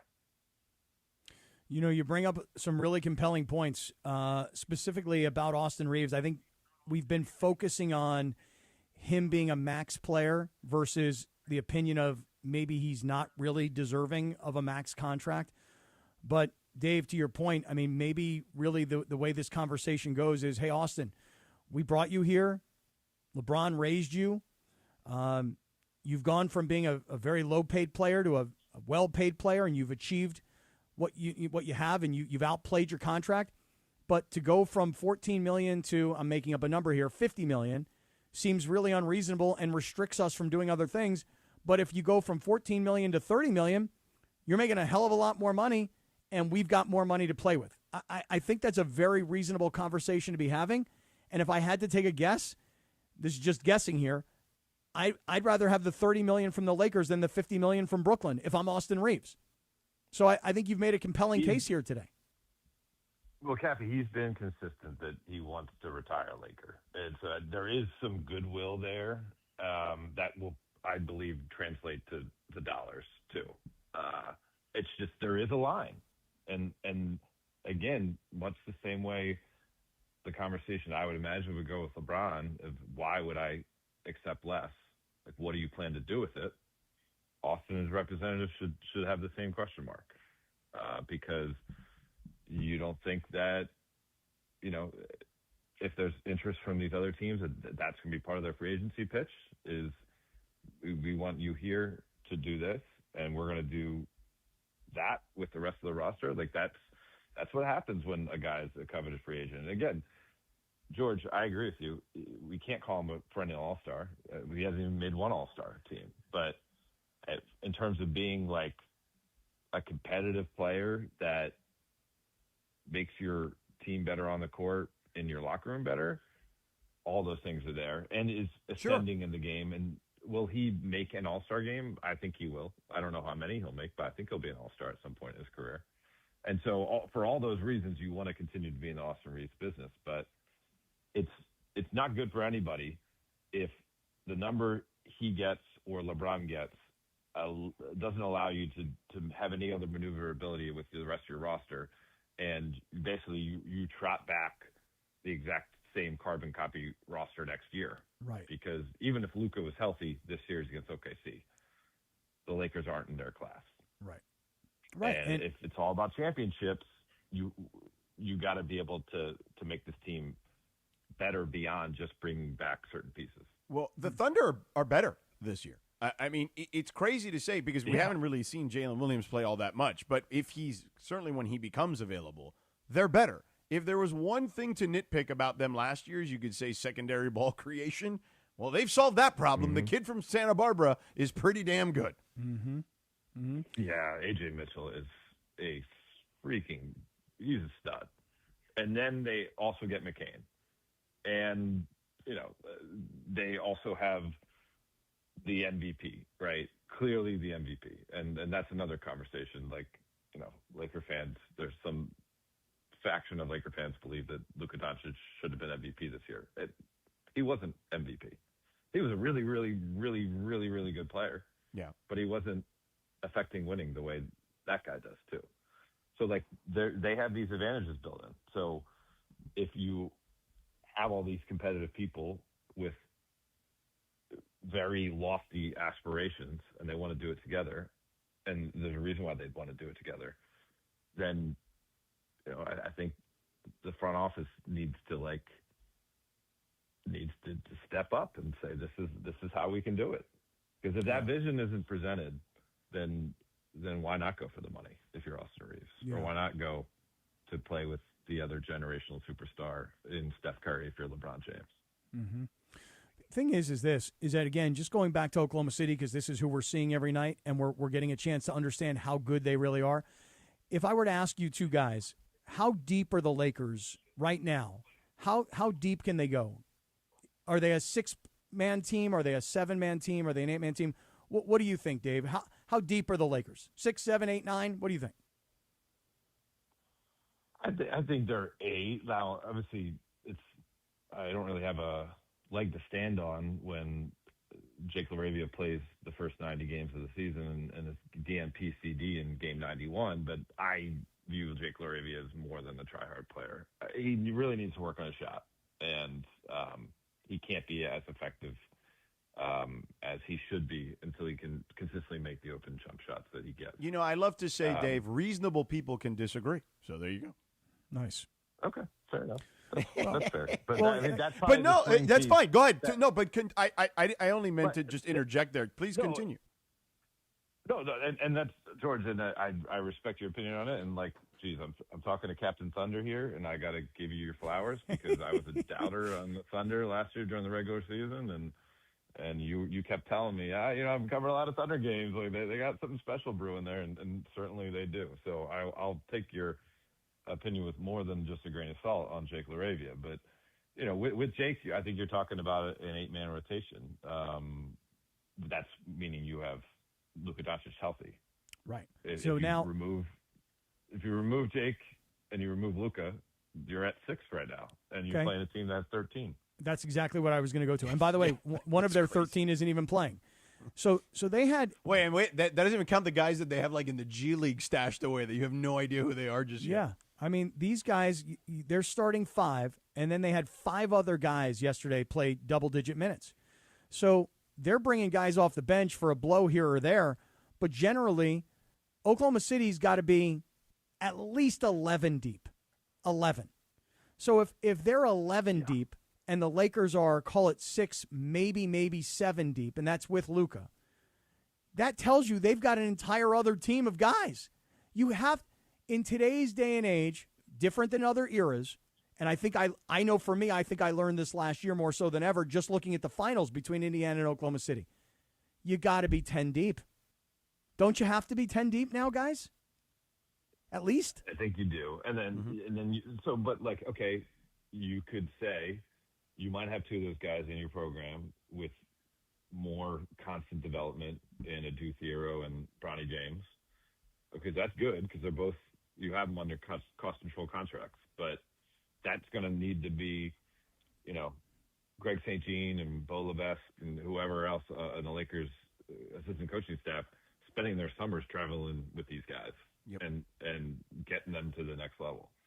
And that's possible. Like, I think both those guys showed flashes that's possible. But you're going to need to be creative with these draft picks that you have available to trade this summer. Look at some of like these swing moves that have, the Celtics won a championship a couple of years ago because they were able to get Derek White. They had the foresight, to trade for him. Those are the type of guys they got to be identifying at other programs. And if you don't do that, you're like, that's literally the margin between glory and being an also-ran. Dave, one last thing before we let you go, and thank you for taking so much time with us. How surprised are you when Wembanyama, because Shams just reported while we were talking to you, that Wembanyama will not be suspended for the next game after the elbow he threw at the neck, throat area of Naz Reid. How surprised are you he's not getting suspended? Because I felt after watching it like that has to be at least on the table. Yeah, just quick credit to one of our contemporaries, colleagues at NBC, Mike Tirico, just a masterful call in the moment, explaining in his eyes why it probably would be a flagrant 2, and just textbook definition of all the things of why he would be tossed. That was great work by Mike, but this was not, I don't think, like the DeAndre Ayton Game 4 against Houston flagrant 2 toss. Like, clearly earned it. Now, I do think, and I don't know whether the league would ever admit it, but at the time of the game that a flagrant 2 occurs, I think the league takes in consideration, did you already serve your suspension kind of by missing a chunk of the game where the game was in the balance? The league does not use that to admit whether the suspension or not. I just have to think that that's part of the process. And the fact that when it occurred, I think it was second quarter, right? So there's still plenty of game that he missed and the Spurs end up losing, that I was not surprised that he didn't get an additional suspension. Yeah, I thought it was more about he's too big of a star. He's too important to the TV ratings. He's being developed as the face of the league. I didn't think there was any way they were going to suspend him. But now, according to Shams, they're not going to. So, interesting. Very interesting the way this story played out today. Yeah. Dave, this is a hell of an appearance by you, by the way. Do you guys see the Metta World Peace James Harden clip that's going around from 2012? Yeah. Also a little different, I would say. 7-game suspension, which I didn't realize. Yeah, I think that was certainly far more aggressive and intentional. But right, for sure. I was like, wow. I covered that. I forgot it was that many games. Yeah, and also body of work, right? There's that in that scenario. Right. But to your point, even in that scenario, this wasn't Wemby this wasn't Metta World Peace being surrounded by guys trying to get the ball from him. He just, if I recall correctly, he made a basket, right? And then elbowed him in the face. Yes. And then under the kind of guise of I'm celebrating the basket, swinging my arm. Right. Triumphant nature, just clocked him. Yeah. I remember that. Yes. Dave, you're the best, buddy. Thank you so much for the time, as always. Great to see you on Saturday. And, listen, for I mean, look, if there's a Game 5, I'll see you in OKC. I don't expect that to be the case, but I hope to see you one more time on the Lakers beat this season. Hey, I'll just leave you with this. Rui Hachimura, in all his infinite wisdom, said, hey, look what the Rockets did to us in the first round by saying the series might not be over yet. So you never know. You never know. We'll see what happens tonight. Hashtag you never know. Yeah. There it is. Hashtag why not us? Hashtag you gotta believe. Hashtag have faith. All the hashtags, Dave. I'm with you, Dave. All right, Dave. All right, Thanks, see you, bud. fellas. See you, man. There you All go. right. The great Dave McMiniman. That was a good conversation. Yeah, he's very level-headed. You know, I get very emotional. Screw him. Get rid of him. But that's exactly why I love having Dave on, because he takes the emotion out of it every single time. I love having conversations with him. He's as knowledgeable a basketball person as we have at the company, I would say. I would live with Austin Reeves at $30 million a year and be happy to have Austin Reeves back at $30 million a year. Austin Reeves on a max deal as your number 2 guy who can't defend, you just can't live with that. And I don't know, George, I don't really know, maybe some basketball coaches could explain it to me. What do you do when you have a player that's this talented offensively, but just cannot play defense? What can you do to coach this person into becoming a better defender? I mean, doesn't have to be an all-star. Doesn't have to be the greatest defensive player of all time. Doesn't have to win an MVP, defensive player of the year. Just how can you become a competent defensive player? Because right now, unfortunately, when I see A.J. Mitchell going right past him, I go, that's a huge problem for the future of the Lakers. Yeah. You want to do a little? I just think it's he just doesn't have the athleticism to do it on defense. You know, Do a little Lindsay segment now. Oh yeah, let's do it. We'd like to play a TV theme or a wrestling theme for the Lindsay segment. The wrestling theme, because on this day in 1985, the very first WWF Saturday Night's main event aired on NBC. I was a big fan when it came back and it was on Fox, like in the early 90s. The Saturday Night main event was huge. That's what spawned the XFL, if you remember, Cappy. Yeah, because Vince McMahon became friends with Dick Ebersol, and then they said, hey, why don't we do the XFL? So you can follow her at Lindsay Baseball on Twitter or Instagram. Don't forget our sponsor of the Lindsay segment, Hernandez Wholesale Flooring. If you're in the market for new flooring, shop at Hernandez Wholesale Flooring, where every day is a deal, no gimmicks. Call 866-62-FLOOR or go to HernandezWholesaleFlooring.net. No sale beats wholesale. Take it away, producer Lindsay. Thanks, Christopher. All right, I'm going to start quickly with this James Harden clip, just because I think it's funny, because everyone's talking all this crap about him and how he's terrible in the playoffs, which he is. He literally is bad in the playoffs. And then in Game 3 on Saturday against the Pistons, he had 9 points in the fourth quarter, which basically, I think he scored 7 in a row, like all in the clutch, to totally like save and win the game for them. And then after the game, here's what happened. James, you've been in the league for a long time. How did you silence the chatter tonight and have this sort of response in Game 3? What chatter? What chatter? That's exactly the answer to the question. What chatter? I play basketball, and whatever this team needs me to do, I'm gonna go out there and do it. What chatter? Give me a break. George, do you think that he's going to have another game like this, or do you think that, that was just like a once-in-a-lifetime situation for him? I don't know about once in a lifetime, but he, look, he's actually had good playoff games. He's actually had some great playoff games. He's had more bad ones than good ones, though. I would say that, actually, but that may not be fair, but the percentage is not where it needs to be, okay? It may not be that he's had more bad ones than good ones, but the percentage is where, from good to bad is not great. Certainly not for what you're expecting from a superstar. I will give him credit, though. He was asked that same question in the post-game press conference and had a more nuanced response to it. That was a tough spot for Ashley Shamady, the sideline reporter, asking the right question, but having to deal with that response. Do you think that he's one of those guys that that type of the chatter gets to him and he takes it personally, or you think that had nothing to do with his performance? I don't know. I don't know him well enough to know, to be honest with you. I've never been around him enough to feel like I could understand what's going on there. Mysterious guy. Yeah. So mysterious guy. Yeah, I haven't been around him enough. Like I've certainly done a lot of his games, but I don't think I've done a lot of his playoff series, so I think that plays a role in it too. Like I've never asked the question specifically. You know what? How about this, Lindsay? I'll do it this season. This offseason, okay. I'll ask somebody that has been around him for a lot, or people that have been around him a lot, and get a little survey for you. Because, on one hand, everyone's like, he's a Hall of Famer, which he is. He is a Hall of Famer. He's made the playoffs every year of his career, 17 years, but... No question. It's like, he's like, one of the best regular season players in the history of the sport. Yeah, and to never win a championship, he's got to be Yeah, up there, right? he probably would have won a championship if OKC at that time, could have kept the team together. They just financially could not at that particular juncture. So they traded him because they knew they weren't going to be able to afford him, which was the smart thing to do. But, they probably would have won one at some point if it would have been Durant, Westbrook, and him. So, but, yeah, that's life, man. All right, so this one I specifically want to get Berg's opinion on.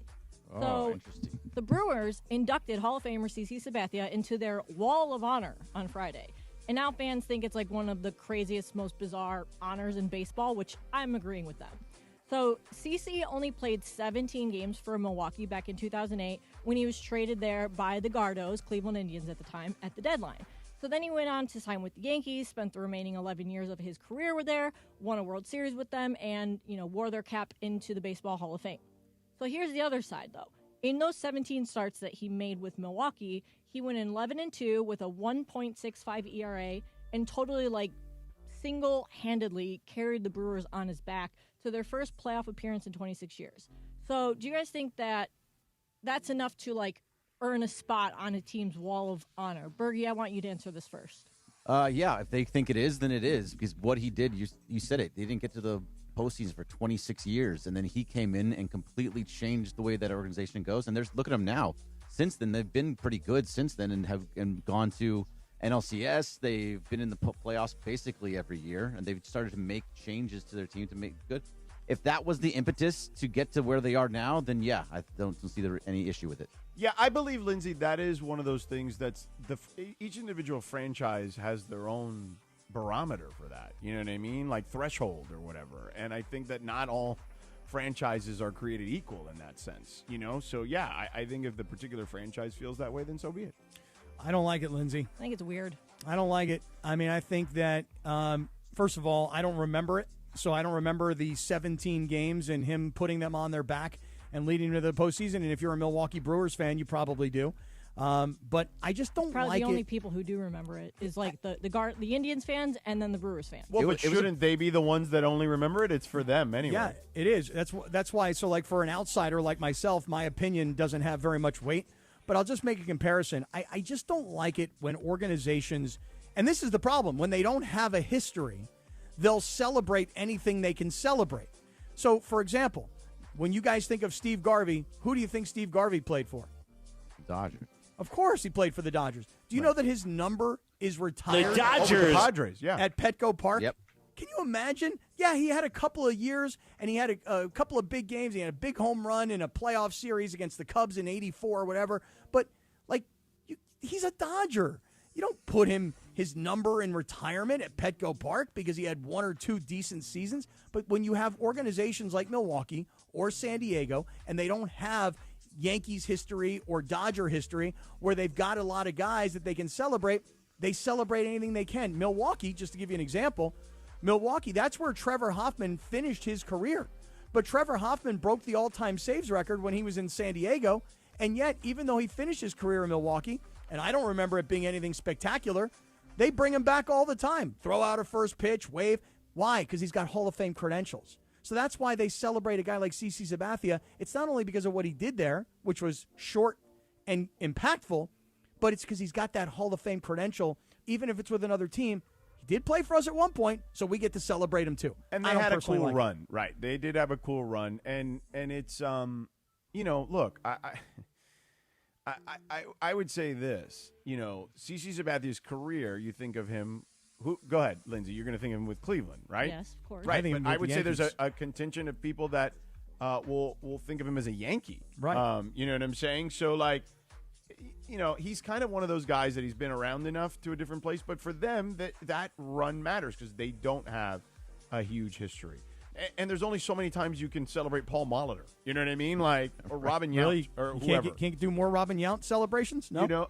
So right, like, you have to kind of figure that out. Right. You know what I mean? And they want to bring him back and celebrate that run for whatever reason. So be it. Because again, not everybody's history is equal. Yeah, it's not going to be like the Dodgers because Manny Ramirez isn't going to get his number retired on the Although Dodgers. Manny Wood was a huge deal for a stretch of time. It was monstrous, but they're still not going to retire his number. He's a Red Sox or he's an Indian, whatever you want. But it just depends on the franchise. Mm-hmm. It's like when the Cavs retired Nate Thurman's jersey. He played there for like a season. It's like, oh, he's in the Hall of Fame. We're going to retire his jersey. Kind of weird. Do I have time for one more? No, I don't. No, go ahead. Oh, okay. I mean, you can go. Okay, so I thought this was kind of cool. Shedeur Sanders, he loaned his personal Mercedes Maybach to a local high school senior and his date for their prom. Nice. So this kind of like went viral on social media. Like these kids like pulled up in, of course, Shedeur's amazing Maybach, and they were like all blinged out with like a green shiny suit, and then like his date had like a sparkly green dress with like big fur stole, and they looked really, really cool. And I guess the kid's mom works with LeBron's mom, and so that I think that may be how the two got connected. But everyone's like saying how cool it is that like Shedeur's always been one of those guys who likes to give back to the community, and I think it was really cool that he did that. And wanted to ask you guys, what's the most generous thing that a celebrity has ever done that like caught you off guard? The first one I think of is Shaq buying those people's furniture when he was in line at like the furniture Oh, but store. Shaq does that all the time. Shaq. But that's Shaq, awesome. Yeah, Shaq is one of those guys. He bought a guy an engagement ring. He was at a jewelry store, Right. and the Yeah, guy that's was right. going to buy a ring for his like Didn't have enough fiance, money and for he's it like, or "Nah, something. bro, it's too small. Here, I got you." You Yeah. know what I'm saying? Like, and by the way, he does this stuff without like cameras around. Like he does it all the time. I mean, Shaq forever. When he was in LA and any other city he's been, huge Christmas drives for kids. Like Shaq is one of the most giving athletes I've ever been around. I mean, listen, Barkley does this all the time too. Like there's a famous story about you could Google this about him meeting. I think the gentleman was like some sort of I don't know if he was a professor or an engineer in like Iowa or something like that, and they ran into each other at like a hotel or bar or like an airport bar, and Barkley just showed up to this guy's like funeral. And the family was like, wait, why is Charles Barkley here? And it's like, yeah, like he befriended this guy and they became friends. And apparently the family used to be like, oh, my dad would say he was friends with Charles Barkley. And I'd be like, yeah, sure, Charles Barkley. And then he showed up at the funeral. You know what I mean? Like, that's cool. And it's like there's so many of these stories, that you could go on for days about guys who do this stuff without the cameras around. I mean, how LeBron started a school, for God's sake. Yeah, this is pretty cool, though. I will say these kids look great. I'm looking at the suit is amazing. I was going to ask, did he have the watch? Because, Shedeur would always be pointing to his watch. The kid's got the watch. I love that green hosel on the watch. That's a good look. Young lady looks terrific. And I don't know who drove. It seems like this is a car that you need a driver for. I think they probably had like Shedeur's driver for. If you have a Maybach, you usually have a driver. Yeah, I was going to say, you're going to trust these kids to drive your car? I don't think so. It's designed to have that you're somebody who usually has a driver on staff. I got to tell you something. I don't really know the Maybach at all. That's a beautiful car. Not really. Oh, yeah. No, it's a beautiful car. Neither, Cappy. Me neither. Yeah, it's a little bit above my price range, Yeah, same. All right. All right. Well, thank you, Lindsay, for the Don't Sweat the Small Stuff. Before we read it, we just got an email, Sedano, Lindsay and I, about your schedule from the Great Marcades. We might as well do this on the air. Are you going to be in studio anytime soon, you think? Well, a lot will depend on tonight. All right. So if they lose tonight, do you think you'll be in studio Wednesday? All right. Because we're going to talk to one of our good friends at LAX. You're home away from home. All right. And we'll tell them at LAX, hey, sucker, don't sweat the small stuff. Here's the Don't Sweat the Small Stuff calendar from over the weekend, Mother's Day. Celebrate other mothers. One of the greatest gifts you can give another woman is to notice and tell her what a great mother she is. I used to do it quite a bit. There's nothing more affirmative than receiving a pat on the back from another mother, especially from your own. And for Monday, May 11th, 2026, walk away, Cappy. Many people think it's weak to walk away, but anyone can fight, argue, bicker, or battle. That's easy, and most people do it. Takes a strong and wise person, however, to be willing to walk away. Mm-hmm. How about that? It's one of the great lessons from Don't Sweat the Small Stuff is that if you want to avoid confrontation, even if you know you're right, let the other person be right. Let them have their way. Exactly Fun. right. Time for the Monday edition of the Dealer's Choice Real Deal, brought to you by Sellers Advantage. Want to sell your house before you call an agent? Call Sellers Advantage. They'll buy it as is with a competitive cash offer. No repairs needed. They make selling easy. Call 888-390-AS-IS for a no-obligation offer or visit sellersadvantage.com. Providence Realty, DRE 019-15212, Cappy. So I just want to say very quickly to all the moms out there, I hope everybody had a wonderful Mother's Day. You all deserve having your own day and having everybody celebrate you. I know for us yesterday we had a big spread that we made, and it was like Rachel and her mom were like, okay, you're the boys. You guys are going to make a beautiful brunch for all of us today. And we did, and it was a terrific day. It was wonderful. So then we turned in today. Today is May 11th. And George, I know yesterday I saw some of your social media posts that Mateo had some big games yesterday. I mean, had a pick 6 in a flag football game, maybe. Did I get that right?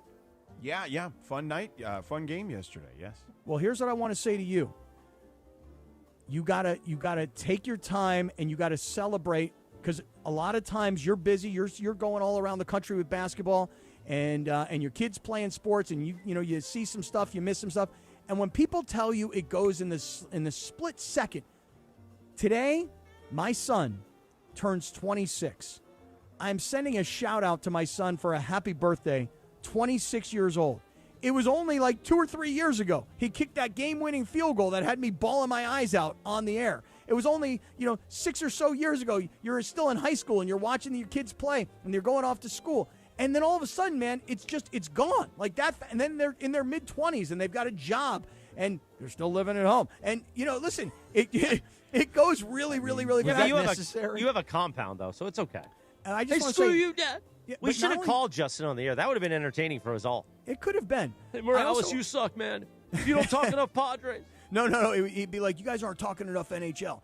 But Although I wanted to did say- watch the Ducks So did I. and Quack, Golden quack for Knights the last Ducks, night. I was watching that game as well. Game. Good win by the Ducks. Yeah. And then one last shout out, though.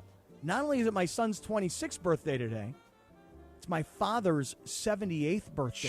Happy birthday. So Charlie turns 78. Justin turns 26. Wow, Happy birthday to my dad. Happy birthday to my son. Happy birthday to anybody who's celebrating. And again, I'll say this to all the parents out there, because people told me and I didn't want to hear about it because I was in the middle of the heat of the battle. Oh, dude, it goes so fast. Enjoy it. Well, you don't enjoy it while it's happening, and then all of a sudden it's not happening anymore. So enjoy it while it lasts. Charlie's still running numbers down there in Florida. Oh, that's the truth. All right, everybody, enjoy Monday. I guess good luck to the Lakers tonight against the Thunder. Come on, Linz. Either Bring that way, faith. we will appear on the Lakers postgame show with Beto, and we will see you tomorrow morning for a Live Imaging Tuesday presented by Providence at 7 a.m. Cappy will be in studio, and we'll have some fun in frivolity. So enjoy your Monday.